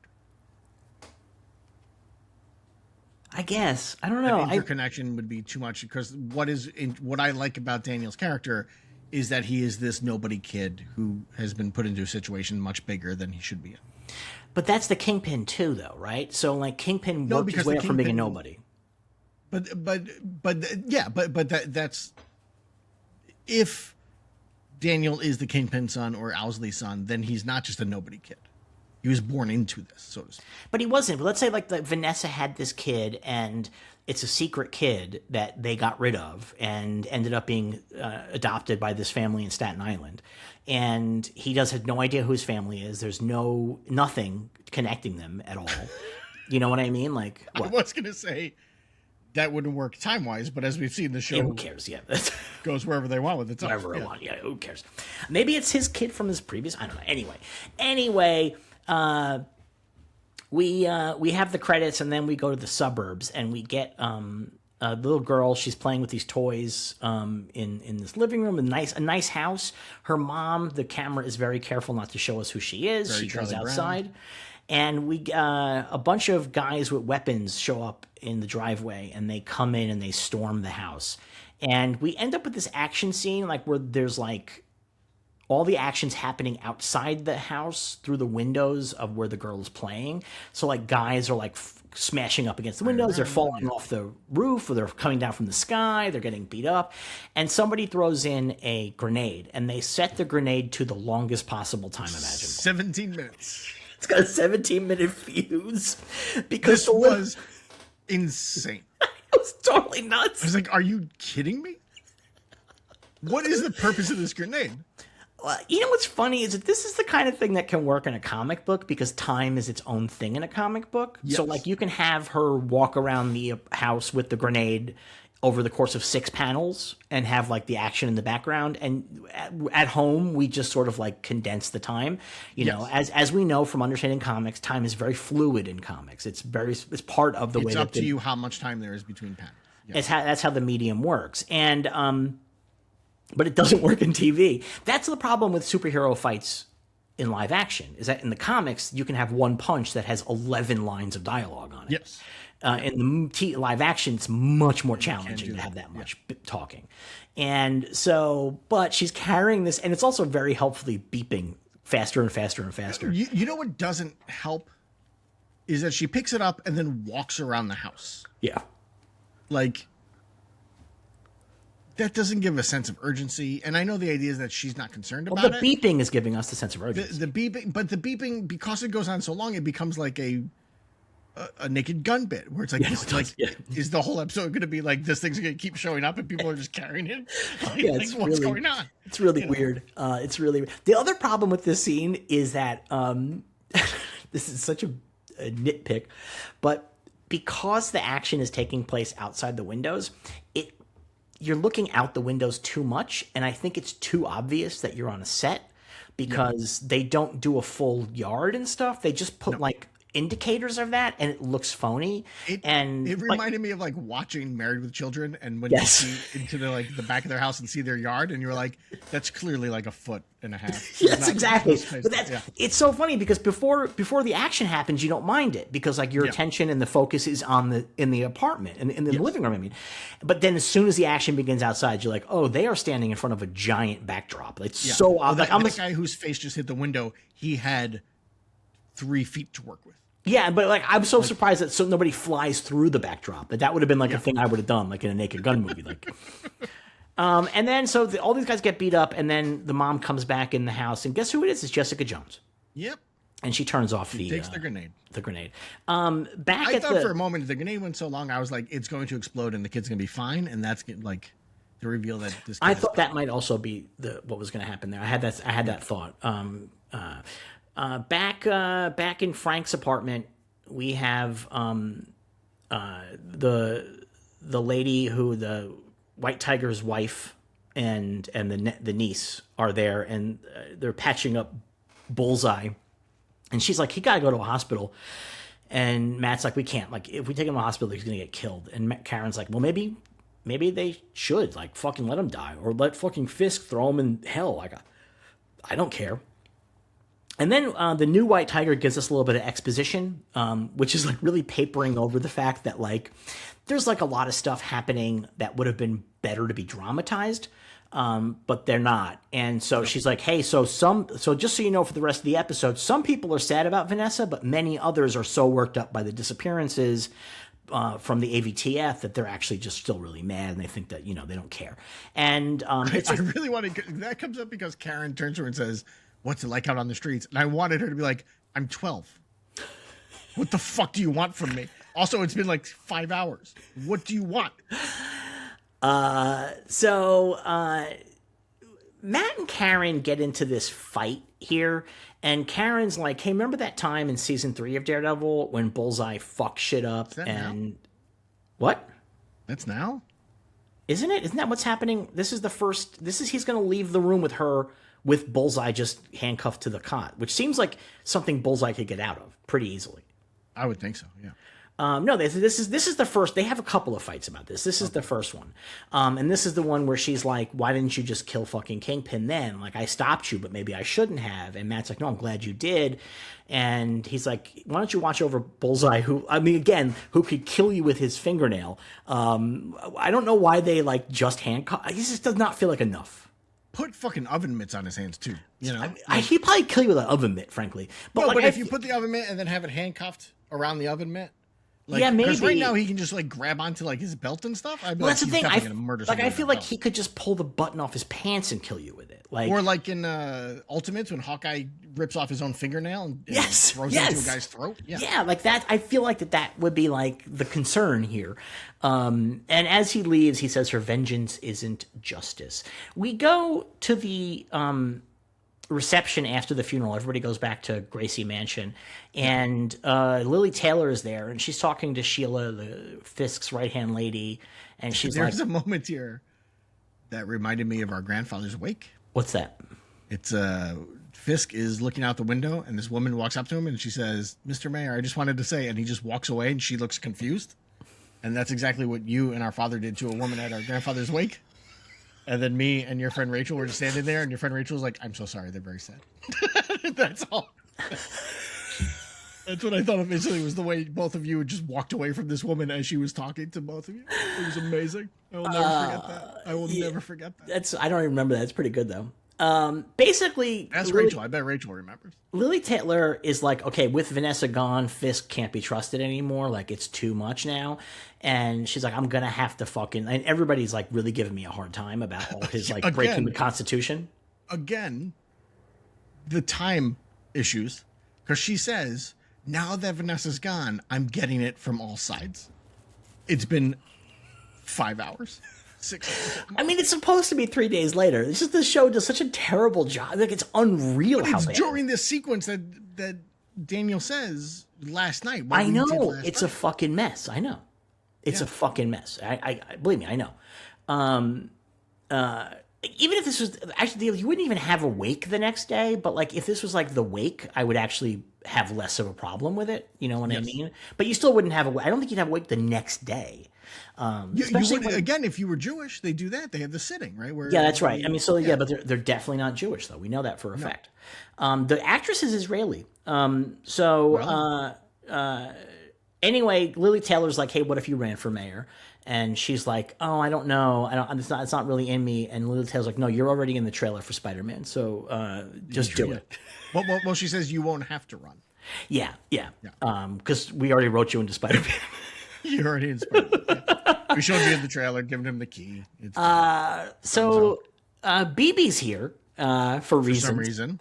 And although actually other people are like, what the fuck are you doing here? Why are you here? Yeah. She's like, hey, happy birthday, Daniel. And he's like, I'm not really feeling it. And she's like, well, we should get together and party. And he's like, no, I'm just going to go to my mom's house. And she's like, can I come to your mom's house? And he's like, you want to... This is the realest line in the whole thing. He's like, you want to go to Staten Island? Like, yeah. The realest line. I did think it was very odd that she was like, come on, we got to go out and party. It's your birthday. And he's like, no, I don't want to. And she's like, what are you talking about? Part of me, again, now that we know this has all been within like 13 hours, is trying to be like, look, last night, the woman we just buried was killed at a boxing match that we were all at. I don't know about you, but I'm exhausted. Like, not even bringing up. I had to drive to Albany and bury a man. Like, I'm exhausted. This has been a very long day. So I want to go home and go to bed. So she's like, I want to come to your mom's. This is Buck busts in. He's like giving BB a hard time, and BB's like standing up to him. She leaves, and he basically pulls Daniel aside, and he's like, fucking get your shit together, boy. Like, what are you doing? Like, don't be such a big pussy. And he's like, I know that you like BB. I know that you got the hots for her. But the thing is, I also know that you think that she's the leak. And so what you got to do, basically, Buck tells him, feed her a fake story. Yep. And then that way, if you hear that story in the news, you'll know that it was her, and Buck can take care of her. I do think a really interesting thing to sort of like jump ahead a little bit is that usually when you do this thing, this kind of thing, like when you put a fake story out there, you don't usually make it as enormous as the fake story that Daniel feeds her. Well, I think there's two things here. One, you don't make it as big as the story that Daniel feeds her, but I don't mind that because Daniel's not great at this. I guess. At espionage.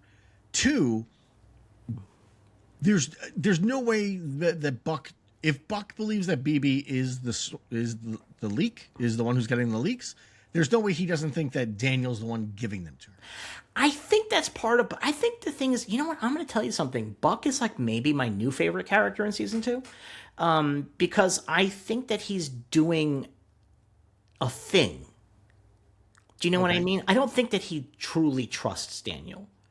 I think he's trying to force Daniel into a position. Okay. Do you know what I mean? Like, I think that that's what's happening here. I think he tested Daniel's loyalty. Now he's pushing Daniel into a position, and I think he's going to give Daniel the out of killing BB. I mean, I think that's what he's going to say. He's going to have something over Daniel. I know that you. So he's essentially, you think he's giving Daniel enough rope to either hang himself or swing free, so to speak, or become indebted to him.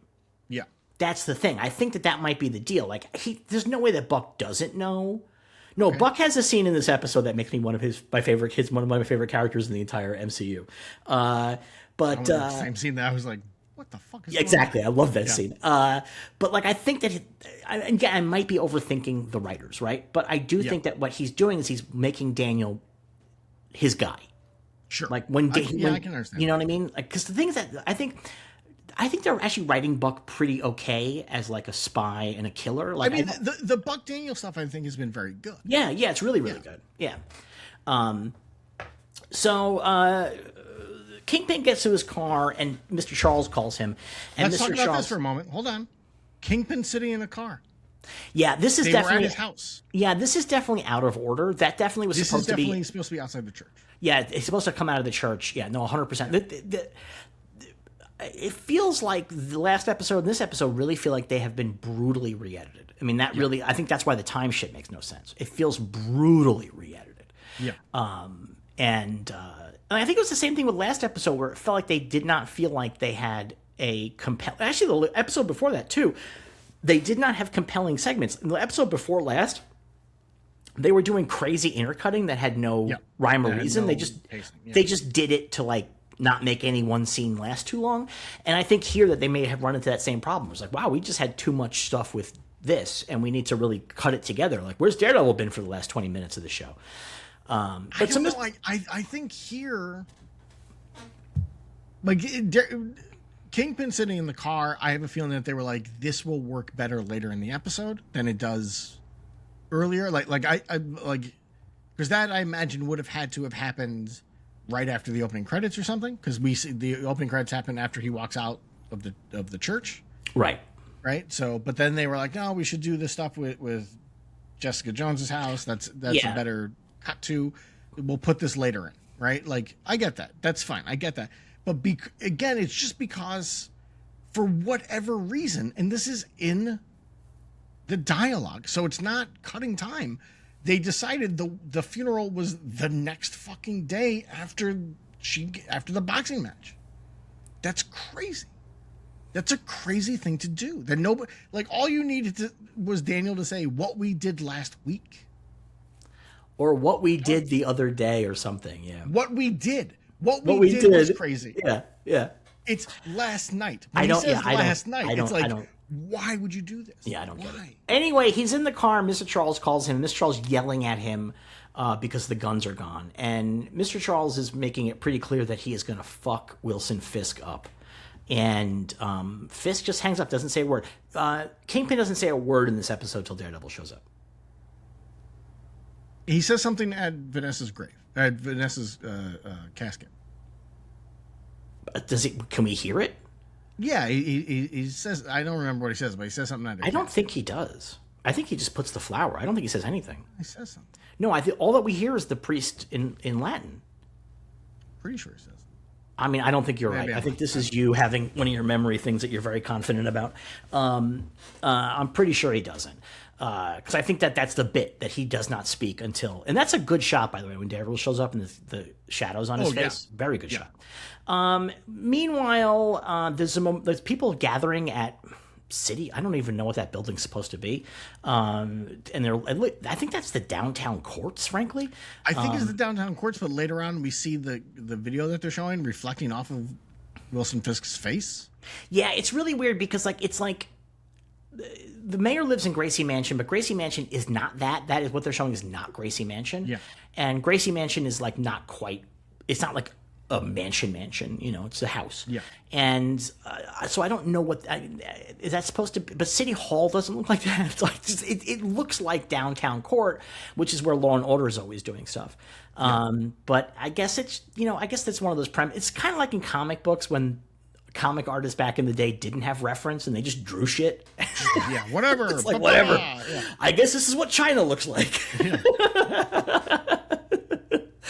So what happens? People are putting like flowers and shit for Vanessa, and then protesters show up at right outside. Then we cut to a pretty bad looking rooftop. It is the room level green screen rooftop stuff. It's not. I don't think it's even a green screen. I think there's just like a fucking just a gray sheet hanging behind them, because there's nothing happening in the background. No, there's buildings behind them. Yeah, but that's just a translite. I think. I don't think that's green screen. Yeah, usually if you see a background like that and nothing's moving, that's not lights. If lights move, you can still do that on a translite. That's why it's called a translite. But usually that's just a fucking sheet that's hanging from the ceiling, and that has a painting or a picture of the city on it, because that's so much cheaper than doing a CG thing. So I think it's just that. I think that's honestly what it is. Well, it looks fucking terrible. It looks really bad, and the other thing is that it's like a gray, overcast day. It's just not a really interesting environment for these two to meet up. It's just not an interesting environment at all. And then Daredevil hears a sound that sounds like somebody's having bad poops. And it's Jessica walking through puddles. So she's pretty mad. She's like, "You told me this wasn't going to impact me." And he's like, well, it wasn't supposed to. She's like, well, somebody should have told it to the soldiers that showed up at my house and almost killed my daughter. And she's like, hey, so listen, here's the deal. In between the last scene and this one, I did a little bit of research. I watched the previous episodes of Daredevil Born Again. And it turns out that the guns that are being smuggled by the U.S. government. And that's who Fisk is working with, this guy, Mr. Charles. And here's the deal. I actually met Mr. Charles, and he tried to recruit me for a government thing in the past. I did not accept, but some people we know did, which seems to answer the where's Luke Cage question. Yes. Not in a satisfying way. No, kind of paints him in a bad light. Does paint him in a bad light, right? Unless... Although this doesn't make sense, because there was a part of me that was like, were they recruiting for the Thunderbolts for the new Avengers? So here's the deal. They probably were. This season takes place after Thunderbolts. Yeah. According to the official MCU timeline. But she doesn't say when Mr. Charles tried to recruit her. So it seems very plausible that Val was sending Mr. Charles around before the events of Thunderbolts. It seems quite plausible because definitely, because they hired a bunch of people to go down there and all die, right? That's how the Thunderbolts begin. Well, that was how they were trying. She was trying to get rid of those people. Yeah. But she had bought Avengers Tower, and she was clearly planning to put together an Avengers team. Okay. Once Sentinel showed up, she was like, shit, I can put this guy on the team. This guy's this. But because she had already bought it. She bought it way back in the first Spider-Man movie. So she's been planning this for a minute. So my assumption is that any time between the first Spider-Man and now, he may have gone to them. There's just no telling. And I don't actually even know when the Netflix shows take place in relationship to Spider-Man, to tell you the truth. I have no idea. I'm sure somewhere there's a list, but I don't know it. So it's like hard to say. Obviously, Luke Cage is not in Thunderbolts. So where is he? That's the thing. So the deal is that I'm now doing too much headcanon here, and I'm like being too cute. This is not usually how this shit works. Secret Avenger? Yes. That's actually that her hand was forced with the Thunderbolts, that she made them the new Avengers because her hand was forced. Yep. But she was recruiting a team, and they turned into the Secret Avengers, the Dark Avengers, or whatever you want to call them. That's my guess, but I don't know. And I don't know how much that's actually gonna mean anything, because it's on the TV show. Is it ever gonna actually mean anything? I don't even know. As far as we know, he's not in Doomsday, right? So no, we're not aware of him being in Doomsday. He's not aware of him being in Doomsday. So he could be lying. But he could have been on a mission in this storyline. He may not be gone. He may just be on a mission right now. But she makes it sound like they were together. He took this job. Now they're not together anymore. That's the feeling I got from it, which made me think he's doing Black Ops stuff for the CIA. That is my guess. Him and my guess, since it looks like him and Iron Fist are back next season, is that Power Man and Iron Fist are off doing missions. Yeah. As heroes for hire, and they're being paid by the CIA. That's their deal. They're mercenaries. That's my best guess on that.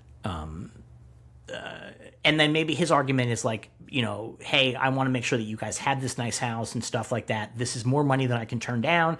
Jessica's like, oh, I don't like this. Don't do it. And he's like, oh, I got to. We got to take care of this girl. She got to go to college. Yada yada yada. Yeah. That's actually, I think, reasonable. And sure. I think something like that might have happened in the comics too. Okay. So anyway, it does seem that Luke Cage is somehow working for the government, which seems also like the thing he would not do because they did experiment on him, but whatever. I mean, who knows? And Matt's like, wait, something's wrong with you. Like, I think you broke a rib. How is that even possible? And she's like, well, here's the deal. Ever since I gave birth, my powers come and go. And she's like, I don't know when it's going to happen. It can happen, anytime. And whenever is most dramatic. Which is fine. Like, that's as it should be. As it should be. Yeah. That's when Spider-Man. Suddenly we're watching her be unable to open up like a jelly jar, like this is fucking stupid. Well, it's like Spider-Man's going to run out of his web fluids at the most dramatically interesting moments. Yeah, exactly. It has to happen that way. So, and then Matt's like, hey, how's that little girl? And Jessica's like, oh, I love this kid. She's a real handful, but like, I like her. She's nice. And so I guess Matt maybe met her. That makes sense, right? Yeah, it makes sense. I never watched Defenders, but I'm guessing they all became friends. I feel Jessica clearly had great feelings about it because she kept her same torn jeans. I feel like at the end of Defenders, they might have all been like, let's just forget this ever happened. Let's never talk about this. There's like a scene in Defenders that they're all getting Chinese food, and it's like, it should be great, and it's just like not. And you're like, ooh, this is not working. So they are... Their meeting place is right next to this AVTF warehouse, and they see that the guns are being brought in, and Daredevil can hear the ticking watch inside the crates. He knows that these are the same guns, which is again still a great through line throughout. No, it's really good. It's really good. Yeah, I do wish that Daredevil had uncovered this stuff and not Jessica Jones showing up and be like, "Hey, off screen, I figured this all out." Like, I wish there was like a more dramatic way that this played out. Yeah. Because it really just is like an info dump, and it's the kind of info dump that you may like. You may just like. Karen gets a call and gives him an address. Like, oh, here's where you gotta go. Okay. Yeah, like it's just not as fun. I feel like.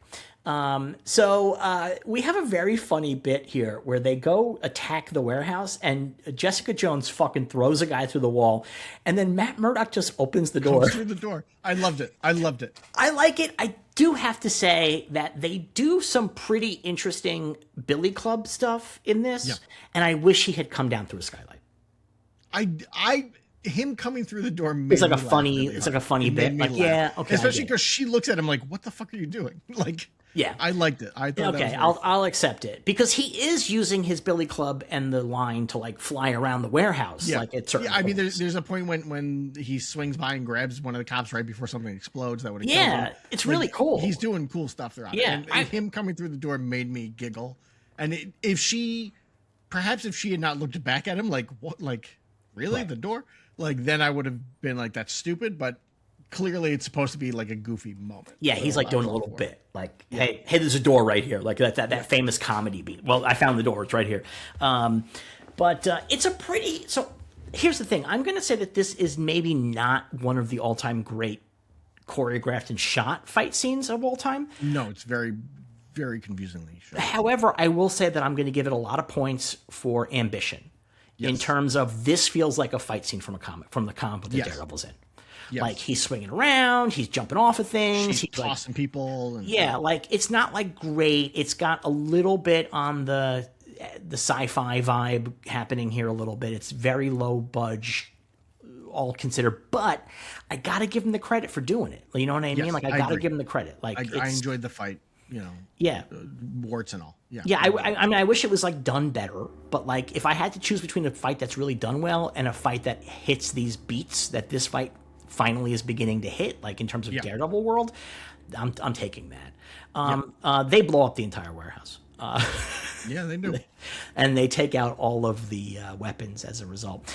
Back at the wake, do put in a problematic thing for Daredevil. What's that? At the end of that, because they do blow up the entire warehouse, they don't make sure that everyone's out first. So Daredevil's like, all right, we'll blow it up and let all these people die.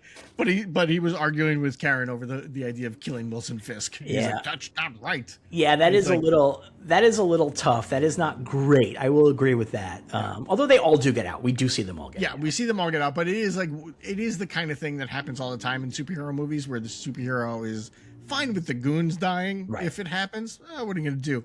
But when it comes to the big bad, you're like, no, murder's wrong. I cannot allow anyone to die now. Back at Gracie Mansion, Heather, good old Heather, is in the Fisk's bedroom, and she's like going through Vanessa's jewelry box, and she steals an earring. I absolutely love this. Like, Italian. It's so Italian. Like, I was like, oh, this is definitely the kind of thing, like, when we would have relatives die, you had to put your jewelry away before the family came over, because you do not know where some of this shit's going to walk off to at the end of the night. When our grandfather died, and I was living in LA, I flew in to New York, and like one of the first things our grandmother said to me was like, go upstairs, take what you want from your grandfather before anyone else gets it. Like, what the fuck? Can I console you for a little bit here, grandmother? She's like zoning out in her like Muse PTSD when Buck walks in, and they start talking, and then we get like, I would say probably one of the kinkiest things that the MCU has ever done. Sexiest scene to ever appear in a Marvel movie or show. Without a doubt. I was like, they're definitely both just jonesing out. Like, so it's wild. She's telling him like, oh, you don't know the pain that Muse inflicted on me, how he cut me and then choked me. And then Buck is like, show me. And he takes her hands and puts them on his neck, and she begins choking him. And they get really close. Apparently they were supposed to kiss. Oh. The actor said it didn't feel right. Sure. And I actually like that they don't kiss. I actually think it's actually kind of hotter, like, I think, in that way. But it's really kinky. Like, it's really, like, I thought they were going to fuck, let alone kiss. Yeah, like, I thought so, yeah. Like, I thought that she was going to lay him down on the bed and just take him, like, fuck him on Kingpin's bed, which would be awesome. Yeah, I was like, oh, this is turning to fucking 50 Shades of Daredevil. Kingpin goes to bed, and he's like, who made this wet spot? Or he comes in and he goes, oh no, it's Vanessa's last wet spot. And he begins licking it. And you're like, oh no.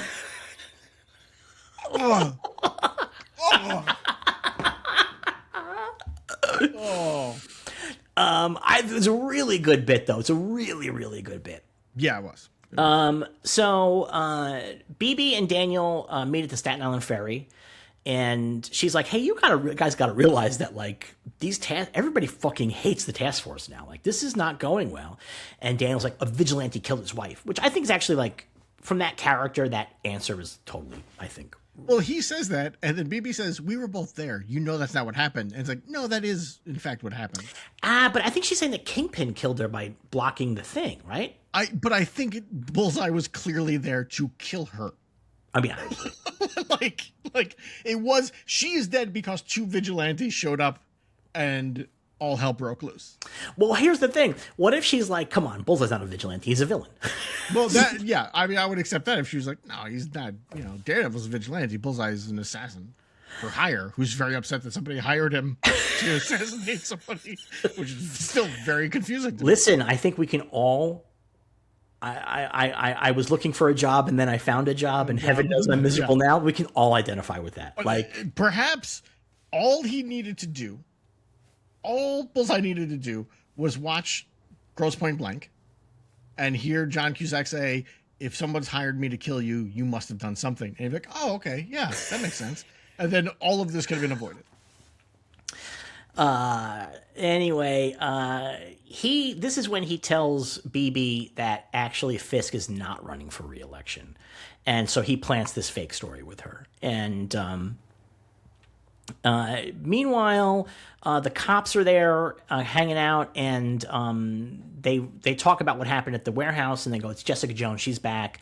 And then we find the cop who they had captured, Daredevil and Karen had captured, and he had given his key card to them. And Bad Cop Powell says, hey, I think you dropped this key card. And Bad Cop Powell's like, hey, thanks, bro. I'm like, guy, you're so fucked. I mean, I like this quite a bit. But I thought he was going to die because he gets in the vehicle with him. And I was like, oh, he's going to fucking shoot him in that car. But he doesn't. I actually like how it goes. I think it really works out nicely. back at Frank's apartment, Karen wakes up Bullseye, and this is another bit where I was like, is Karen going to sexually assault Bullseye right now?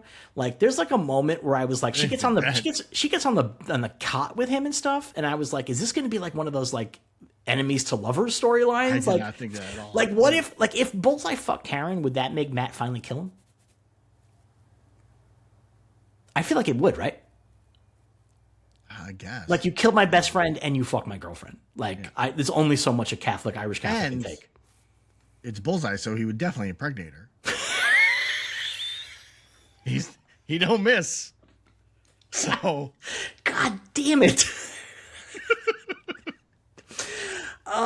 They have a big discussion where he's like, are you going to kill me? He's like, you should. Like, it's totally cool. I want you to die. And she puts a gun in his head, and then Daredevil breaks her wrist. Yes. Which I really liked. And this is a pretty good fight. I'm kind of curious where the storyline goes, because she's like, you son of a bitch. Like, you're always choosing the wrong people to save. You don't save the people you love. You don't care about us. You're saving all these assholes. And let me fucking kill Bullseye. Let me do it. Yeah. And she's like, you save Fisk. You save Bullseye. Like, it's my turn to do something. And he's like, you got to be kidding me. And she's like, well, our guy didn't make it to witness protection. And the video is not been broadcast, so the assumption here is that all those people died. Gone. Yeah, BB's gone, everybody's gone. Like, they're all getting killed, and we're not fucking doing anything about it. She's like, grow up and kill somebody. And then she leaves. I do want to say right now, because it connects into this scene, a while back in Blue Sky, I put up a thing about how Charlie Cox said that the bank heist episode of season 1 is the episode he likes the least. Yeah. I was like, this guy's goofy. Like, yeah, he's out of his mind. Yeah, it's a great episode. Yeah. And then he recently did an interview where he was asked about Daredevil teaming up with Bullseye, and a part of his quote was taken out of context. He was like, yeah, it's really muddy. It's very confusing. And so it makes it sound like he's like, I don't understand what's going on. But his full quote is like, it's muddy for Matt. Right. It's confusing for Matt Murdock.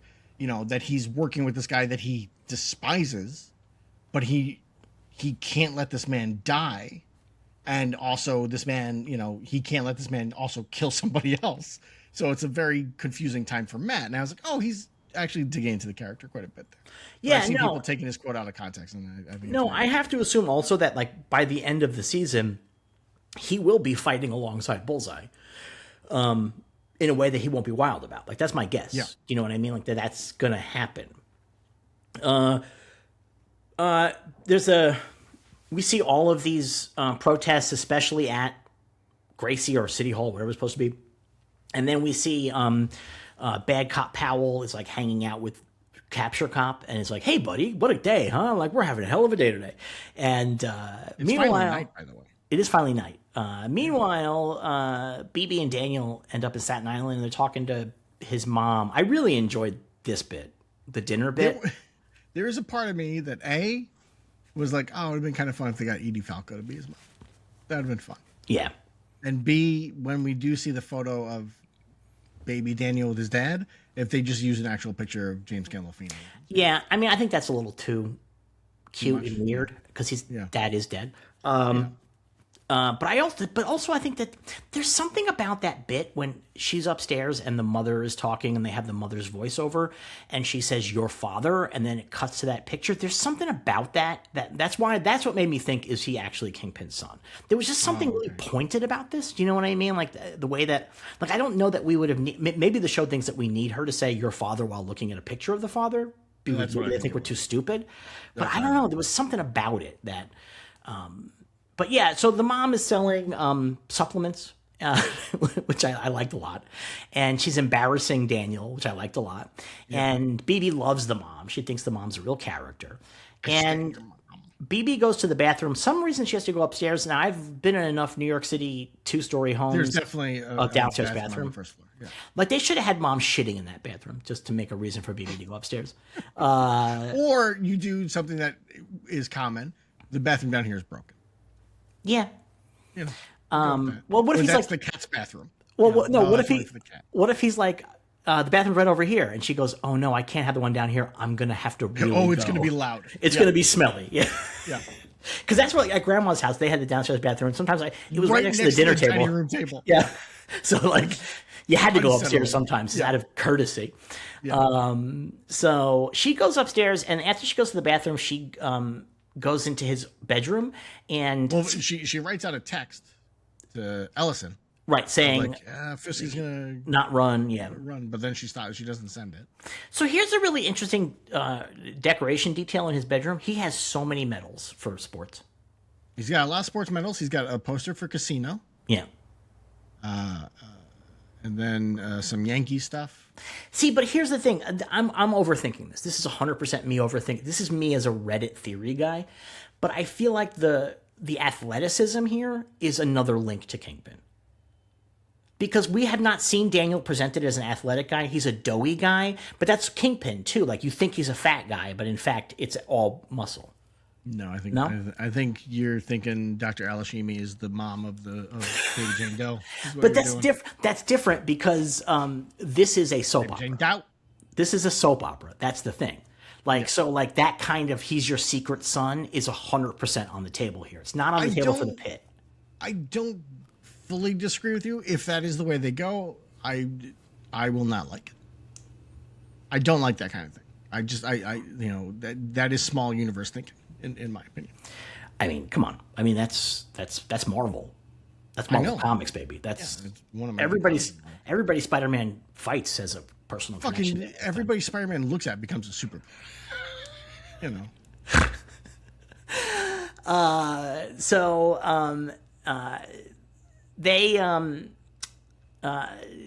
Mom is telling Daniel how great she is. She looks around, people looks around the room, and she sees she gets a sense of him as a person, maybe for the first time, and so she deletes the text. She's not going to send it. It's just like when Lois sees Clark's bedroom. Exactly. Meanwhile, at the protest, everybody's got Daredevil masks, and they're pretty high quality, frankly. But here's what I liked: is some of them were really high quality, some not so much. And I appreciated that because it gave the sense of some people are artistic, some not so much. Or maybe some people bought them at Party City, maybe. You know what I mean? Because I bet. Did you read the new issue of I want to say Superman that's on the app? No. The Reign of the Superboys Part 1. No, Reign of the Superboys. I've only read the Action Comics issue that's up there. With the Clark Kent Superboy past story. So in this comic, the Superboy Prime, who is a guy from a universe where the DC comics are comic books and who now lives in the DC universe, he goes to a comic book store and the comic books are comic books at the comic book store. And I don't understand how that's possible. I mean, that's how it's been for a long time. You can go back to Justice League International and they have stuff like that. I know, but it just feels really weird. I don't disagree. And the guy that works there has a Green Lantern t-shirt on and shit like that. That feels weird to me. I think it just feels like that doesn't feel weird to me because, I would firmly believe in a world of superheroes that there would be superhero merchandise. But there would be, but I think it'd be more like a sports store. That I agree with. Do you know what I mean? I think it'd be a sports store. I know. I'm gonna say I know. I might be misremembering this. I know, a while back in the comics, there was a whole thing of, there are Superman comics that are based on his actual adventures, and the money that is raised for those comics go to different charities. And in those comics, he has a secret identity, but he's not Clark Kent. He's like a postman or something like that, because they don't know who he is in real life. Yeah. And so it's all stuff like that they do. And don't forget, in Justice League International, Booster Gold and Blue Beetle sold the rights to the Justice League to DC Comics. Yeah, that's a joke though. And so this stuff is a little bit funny. I'm not saying it's not a little bit funny, but within the context of the comic, mild spoilers, but not really, because almost nothing happens in this issue. We have characters in the Justice League talking about Superboy Prime as a very specific threat because he knows everything about them. Because he's read their life stories. And so he knows things about them that nobody else knows. He knows their innermost thoughts. And so he is sort of beginning to forget some of that stuff. So he goes to the comic book store and loads up on comics but it's like, well, those should not be. That should not help you at all. Yeah. Like that should not help you one bit. Like that's why I was very confused by it. Like I was very confused. That'd be very weird if in universe the comics are like, by the way, Clark Kent is Superman. Yeah, like it's very anyway, this is totally off, and that's a little bit spoily, but it's like not. I mean, honestly, not a ton happens in that comic. So the new issue of Flash on the app, by the way, is fantastic. The new writer, new artist. It was very I know. I saw you liking that very much. Yeah. So it seems like these protests are going to really get out of hand. Like it's getting like tense. And meanwhile, up in Albany, Lily Taylor's going to go to bed, but then it turns out Mr. Charles is there for her. And Mr. Charles, I got to say, like, this drove me fucking crazy. Why? Because Lily Taylor shows up at the governor's house, in the governor's mansion where she lives, and her assistant comes up and says, "I'm sorry, there's somebody here to see you." Lily Taylor says, "It's after midnight. Who's here?" And the assistant says, "I'm sorry, ma'am. It's out of my hands." You didn't answer the fucking question. Who is here? Well, they got to save the reveal. Yes.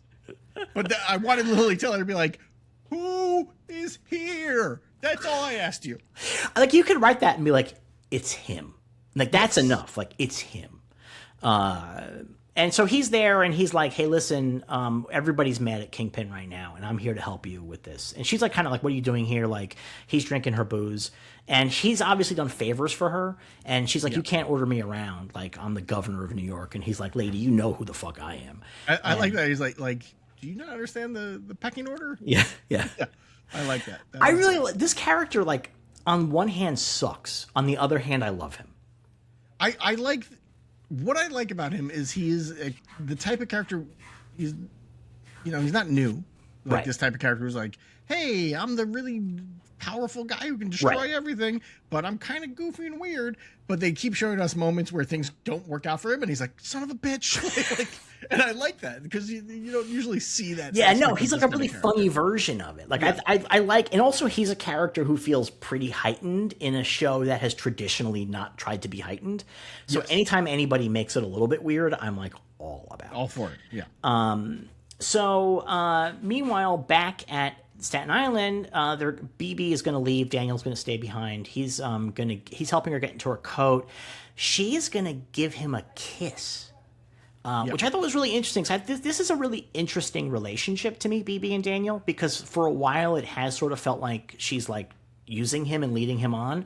But maybe there is a sense that actually she does like him. And that obviously here, like, because she's not using him here because she already deleted that text. She's not going to betray him. She's not going to betray him. Yeah. But it turns out that while she's upstairs, he had gone in her jacket and he finds this SD card and he's like, I know that this is the fucking fake Kingpin video. This is the next one. I know it. Like, you are, I'm pretty sure. And so, like, she's like, well, listen. He's like, no, we're both fucked. Like, and I cannot protect you anymore. And at that moment, Buck calls. Bad timing. Yep. Karen puts I also like that his mom wants the TV on for the cat. Yes, do you want the cats? Yes. Karen puts on her wig and goes to the protest and watches from the rooftop because she's setting up a projector. And so Kingpin's at the window of his office and he's watching everything and everybody's yelling, fuck Kingpin, where they're yelling. I actually couldn't make it out, frankly. And then that's when Buck comes in and is like, oh, hey, the governor's done with you. And she's not going to help you anymore. And so things are pretty bad. And at that moment, Karen presses play and we have those videos that they shot back at the hideout previously playing against the side of the building. I don't know what this sound system is, but it seems incredible. It's quite the sound system. It seems incredible. Yeah, I don't believe that little projector would be able to put out that sound. No, I don't think so either. This cat wants to get out of the room. Hold on. Gus. Buddy. Gus, well. Go ahead. Gustafer. Yeah, I don't think that it has. It's a really good sound. So yeah, it's the videos of everybody's like, I was kidnapped and they put me in a cage like an animal, and this is pretty bad. It's not going good because they're like, Daredevil saved us. Daredevil's the hero, and this makes Kingpin angry, and he leaves and he goes down to his dungeon, and he's looking at that painting, the white painting, and he's like sad and thinking, and that's when Daredevil shows up, and this is a really great shot of Daredevil's shadow on his face. Yeah, and he's like, I was wondering when you would show up. And I like this a lot. I gotta say, I like this a lot. Like, it's kind of funny that these two characters have not met yet in 6 episodes, and it doesn't feel crazy to me. You know? Have they not? No, Daredevil's been off doing his own shit Yeah, the I whole guess time. not. Yeah, I guess they. It doesn't feel crazy to me. Like, it feels good. I mean, they were both in the the gym together when Bullseye attacked. Yeah, but they didn't really. They didn't have a moment. Yeah, they didn't really interact. They were in the same scene, but they didn't really interact in any kind Yeah. of way. So he's like, "Hey, so sorry about Vanessa," and it's like, "Is that why you came?" That And I he's- really liked. Is there was a sense that spit it out. nicest way to say this. The acting on the show I don't think is very good. Okay. But I do this moment I felt like Daredevil was honest Yeah. when he said I'm sorry about Vanessa. Yeah. And I really like that. I like that touch to Daredevil. Yeah. And and Fisk's like, "Is that why you came here to tell me that?" And he's like, why are you here? He's like, "I don't even know what the fuck is happening between us anymore. Like, we're just like fighting to fight, kind of. Like, I don't even know what the point is." And Daredevil suggests the dumbest plan. we both leave New York. What if we both just left New York? And it's like, what, together? You guys gonna go to go to Vermont for the weekend? Well, no, Like, I what are you talking about? actually like this because I think there's something really interesting that Matt has no fucking clue. And he even kind of says, I don't know how this ends. There's no way this ends. Yeah. This is just until And everybody's Kingpin destroyed. says too, like, what are you gonna do? Arrest me? Yeah, that's what he said at the end. You're gonna arrest me. You can't. You're gonna kill me. You won't. And that's the end of the scene. So that's Daredevil's like, "Hey, what if we just both walked away? We both left New York. We both leave it behind to have our own lives doing it somewhere else." And so Daredevil does a weird bit here where he's like, "Imagine if we never met. Like, Foggy would be alive and Vanessa would be alive." And it's like a weird bit here because I don't really know what he's trying to get at here. But it makes Kingpin very angry. Is he trying to make the Kingpin angry? Is that what I don't think he's trying to make the Kingpin angry. I'm being, hyperbolic here, but his whole speech reminded me of Batman's speech in The Killing Joke to Joker, where he's like, if we keep doing this, we will die. Yeah. And there has to be a better way. But it's not nearly as well written. and it doesn't have... there's no driving force behind what he's saying. No, I disagree because what Daredevil's not saying we're going to die. Daredevil's saying we're going to destroy everybody we love and the city. Like, that's what he's saying. He's not saying we're going to die. I think Daredevil has a sense that they'll be standing amidst the rubble of every other person being dead. I don't disagree, but the thing that sticks with me throughout it is like when he's like, "What? We could both just leave New York." And at that moment, it's like, wait, you're not against Kingpin because he's a criminal and he's causing pain. You're against him because you like New York. Yeah, but I think here's a weird thing. It is a weird thing, but I think you're taking it wrong. I don't think that Matt is giving him like, I've come up with this great plan. Matt is like, I have no idea how to get out of this. Like, I just have no fucking clue. Like, what if we both just left? Like, what if we both just quit? Like, I like, there's like a sense that like, because he can't quit as long as Fisk is running around, and Fisk can't quit as long as Daredevil's running around. And so they know that the two of them are creating this ever widening path of destruction that's just killing everybody in their circle. And Matt just has no clue what to do anymore. Because the other thing to do is just fucking put a bullet in this guy's head, right? But he won't do that. So, and he knows that Kingpin's right. He can't arrest him. It's not going to, nothing, he's the mayor. Like, he can't, that's not going to happen.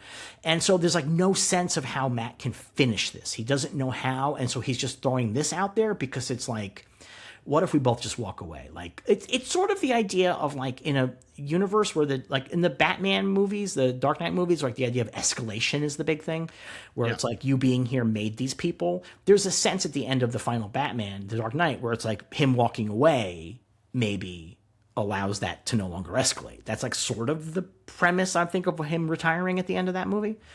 Of the Nolan. Okay. Yeah, the Nolan ones. Yeah, like I think that's part of the premise of that ending is like because the escalation has hit so high that Batman has to die to end it, kind of is like the vibe. I mean, I don't think his retirement really works that well, but that's like one of the best understandings of it I can have. You know what I mean? Like, why would Bruce Wayne just let Gotham go back to crime, right? Not technical difficulties, but I think that that's what's happening here. I don't think that he thinks this is the actual plan. I think he just feels like he's got to take himself out of the equation because that's the only solution he can see, that they are trapped in an eternal struggle, and only by leaving the struggle does it make any sense. because his whole life has become about Kingpin. I think that's one of the things from the comics too, by the way, that like Daredevil's thing like is about fighting crime or whatever, but eventually it becomes consumed by Kingpin. Yeah, like that's his whole deal. Yeah. But when Matt's like, hey, maybe Vanessa will still be alive, Kingpin gets really mad and he throws a chair at him, and Daredevil does a really good dodge, and we have a pretty good fight begins here where Daredevil's just like dodging him. Like it's like, yes, I'm really good. I like that. Yeah, it's really, really good. So this is like this fight's beginning outside. The protest is like on the verge of becoming a riot. It's getting really intense, and Bad Cop Powell gets a message from Buck, and so he sees the message and he goes to capture Cop, who we know has betrayed them, and he calls him you Fredo motherfucker. He says, "I know it was you, you Fredo fuck." Yeah, it's really good. I like that a lot. That was a good line. And then he fucking blows his brains out, I thought, in a very cool moment. Like, I thought it was like, because like you could see like the muzzle flash inside his head. Yeah, it's pretty wild. It's pretty good. But what I love about this is that, so Cole, who's the burned cop, is like, what the fuck did you just do?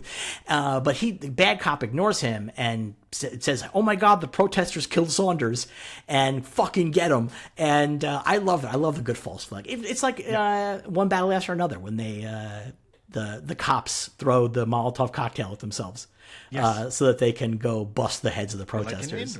Or an Andor, yeah, it's 100% an Andor thing. Yeah, I think it's really fucking great. I love it. It's kind of crazy that this program is one of the most ACAB shows I've seen like in a long time. There's like not a good cop in this show. The one good cop is Cherry, who was an ex-cop, and they took him out of the show already. Yeah, and now here's the other good cop, and they shot him in the head. They shot him in the head. Yeah, like it's really fucking great. I mean, like I kind of love it. Inside the fight, it's still happening, but Daredevil maybe gets like a little too loose because Kingpin grabs his hand and like starts beating the shit out of him, and he throws Daredevil into the painting, and the painting gets wrecked. So like I think this is also really good thematic stuff here. Yes. And then he begins to beat the shit out of Matt, the man who cannot stop getting beat. Like, it's crazy the beating he's taking here. What do you think he gets more, a beat or out of breath? He's so out of breath. He got to check for asthma. I think again, you brought it up many times that the mask does not fit on his nose properly. I think it's cutting off his ability to breathe. That could be the case. So Matt's like, is this really what you want? And Fisk is like, this is what we both want. And he's like, fucking fine. And it's really good because he starts beating the shit out of Kingpin with the billy clubs. Really awesome. Fucking like it. And then it's got a really good he got a great finishing move where he like swings the billy clubs around the back of Kingpin's neck, draws the thing together, and then jumps and puts a knee right in his face. It's a really good slow-mo shot. I quite liked it. And there was a moment where I was like, did he just kill the Kingpin? Like, I was like, that might be a neck breaker. But he did not. He did not. So this is outside, the fucking protest goes nuts. And Karen is down on the ground, and so is New White Tiger. And so also, we're supposed to remember who this guy is the guy from the food truck. Yeah. Well, oh no, not food truck guy. It doesn't help that he's got a fucking bandana around half his face. I know, you're like, who the fuck is this guy? Yeah. And they're like, oh, Greg. I was like, who? Like, who the fuck are you talking about? Does he get shot? What happens to him? No, he gets a billy club to the back of the head. Is that what it is? Okay. Yeah. He goes down, and Karen is like kneeling down to help him. And as she's kneeling down, this is like a real Naked Gun moment. Somebody runs by and just grabs her hair. Grabs her hair. Somebody just goes by and is like, yoink. It's so fucking funny. What? That's so funny, man. Why would somebody do that? That made no sense. Absolutely no sense. So downstairs, we cut back to Daredevil and Kingpin, and Kingpin's like getting up, and he's like, what are you going to do, arrest me? You cannot. He goes, you going to kill me? You will not. And Matt's like, oh, I guess you're right. Let me get out of here.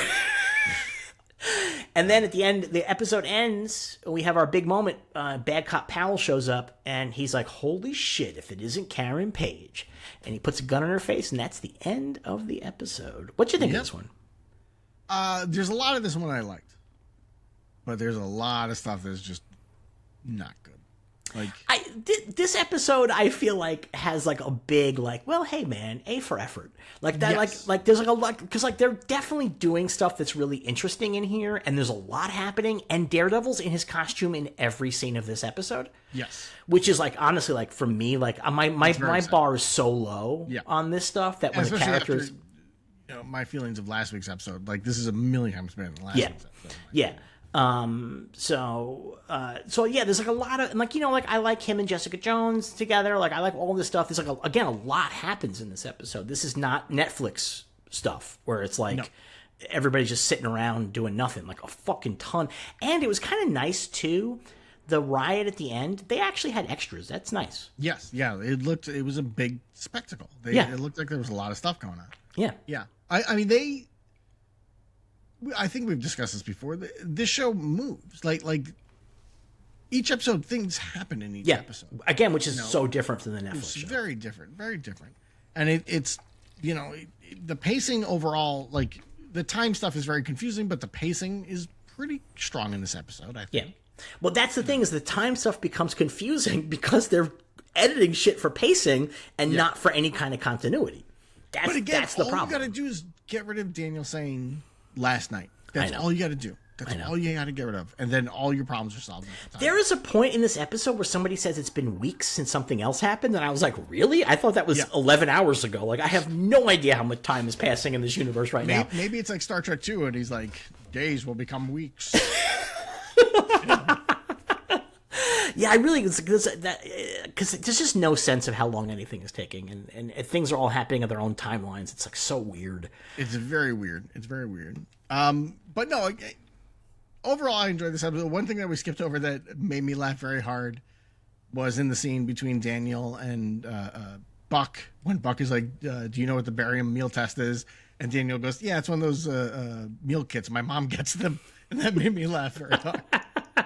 I like that. Yeah, I mean, the thing is, like, this episode has so much terrible stuff in it. The writing is really bad on the show. Like, it's like kind of insane how bad. I think most of the acting is not good.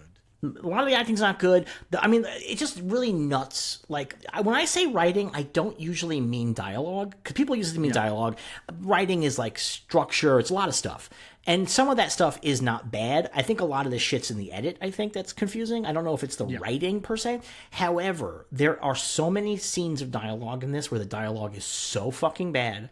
Again, that doctor scene in the beginning. I was like, how is this happening? Like, who wrote this down? I could not believe it. And like if you told me, they were like, just have fun with it. To the actor, yeah, just do it. Like, yeah.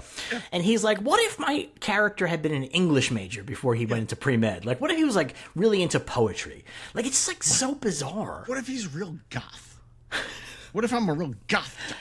And I guess there's like some version of this where we should be saying like, well, at least they made him like a character. He's weird. Like, he's got his own thing. This isn't just generic doctor. But at the same time, it's so weird that it kind of drags everything to a halt. We're like, what is going on? Long, and like, it's like real. It's very I guess there's two ways the scene ends, right? One is Kingpin kills him, which is where they went. And the other, Kingpin just looks at him and goes, what the fuck are you talking about? Like, what is your problem? It's really funny because I think you could have just written regular doctor dialogue and still had the same outcome. Do you know what I mean? Like where it's like, he's like, well, Mr. Fisk, we did everything we could. Unfortunately, the bleeding was too much this. So sorry for your loss. And he puts his hand on his shoulder. That's enough to make Kingpin kill him, I think. Actually, him not being able to save Vanessa is enough to kill him. Like, I think that's, the guy's dead. You know what it should have been? It shouldn't have been a doctor. It should have been a grief counselor. No, it has to be the doctor. The doctor is who he's blaming for her dying. He didn't say her. Yeah. All right. That's her surgeon. Yeah. Okay. Yeah. So that's why it has to be. It has to be him. Yeah. I mean, but it's funny because, like, again, like, it's so bad, but at the same time, I'm like, this honestly is sort of the kind of bad that I like. Where you're like, how did you make this decision? Like, what? Like, what were you thinking? Like, I do wonder if when they were writing that out, if they were like, this is fucking great. What if they're like, wouldn't it be really funny? Deep shit. Maybe like, wouldn't it be really fucking funny They might have been thinking that too. Yeah, the doctor's like a total weirdo. Like, I mean, it's like very odd. They tried to get Svengoolie to be the doctor, but he couldn't make it that day. But yeah, I do wish that they could figure out their fucking chronology. Like, I don't know if it's because you pointed it out last week or if it's just really, it's definitely really egregious this week because the funeral happens immediately. Again, it just comes down to Daniel saying last night. Just get rid of that line, and I would not have been sitting this whole episode being like, wait, how much time has passed? I don't understand. No, it doesn't, though, because it comes down to they show Bullseye hanging around in Frank's place during the funeral before he's getting help. So they just left him laying there for 3 days? Like, that's the thing. That's the Bullseye being at Frank's pad before they call in White Tiger is the real problem. Yeah, I mean, that is definitely a problem as well. But, like, that you could edit that in earlier, I suppose. I don't know. Like, you could do... No, you're right, though. So the thing is that they're opening credits come after the funeral, right? That's what they want. They want it to end with him opening the doors to the light and the rose. Like, and that's a good way to go to your credits. I totally agree. The problem is, structurally, the stuff that you have to take out of that and put elsewhere now no longer works. Yeah. And so that's the thing. It might just be the edit. Like, it may not be that the writers don't know what the fuck they're doing. It might be the edit. Yeah. Or when they do have Daniel say last night, which it still is crazy. And that line just really threw me. Like, I paused it. I was like, I started thinking about it as like all the things that have happened. Yeah. It doesn't. Hours. It's crazy. No, it's really crazy. It's wild. Did they not have an autopsy? Did they just skip the autopsy? No, they would not have an autopsy, no. You don't have an autopsy when you die in medical care in the hospital. I mean, they know 100% what killed her. I guess there's a shard of glass in her brain that did it.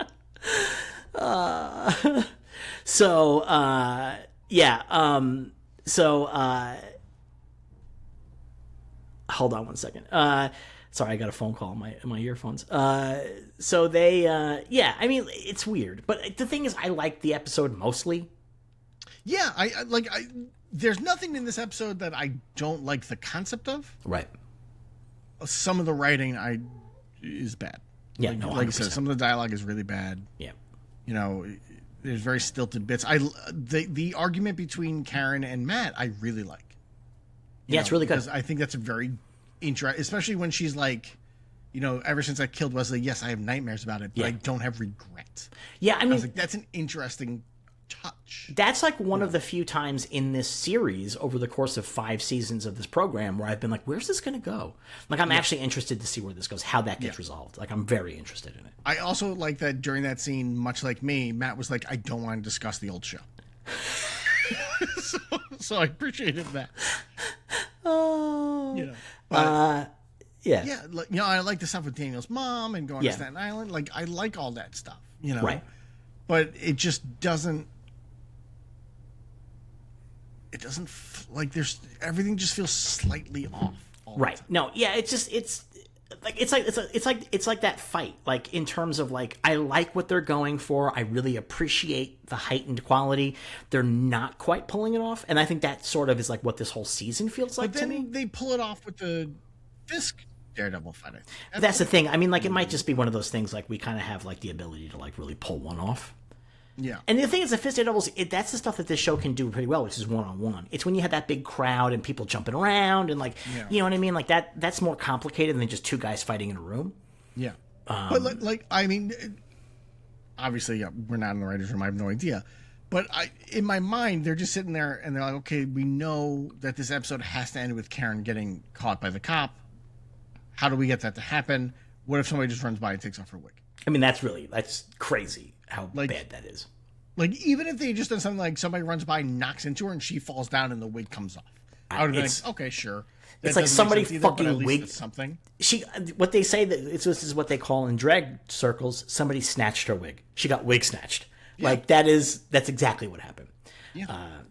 All right, that's this week's episode of Daredevil Born Again. We'll be back again next week for the penultimate episode. We're then going to roll right into Punisher: Last Kill, which comes out the week after this series ends. And then we're going to roll pretty quickly into Spider Noir. Yep. We got our work cut out for us the next few weeks. And at some point is X-Men and X-Men, Lanterns in theory. Yeah. We got like probably a pretty solid next few months more. We started this year being like, there's not much to do. Yeah, but then everything just sort of fell. Because you don't know when anything's coming out, and then once they start announcing it, you begin to see like sort of like the way that it works. It seems like Friendly Neighborhood Spider-Man might be coming before. It's probably coming out this year, yeah. And by next episode, I will have watched the Boys, so we can talk about it more in the opening. There you go. So, all right, gang, that's it for this week. We'll see you again next week. Until then, may you be happy, may you be healthy, may you be safe, may you be well, and we will see you somewhere across the Omniverse.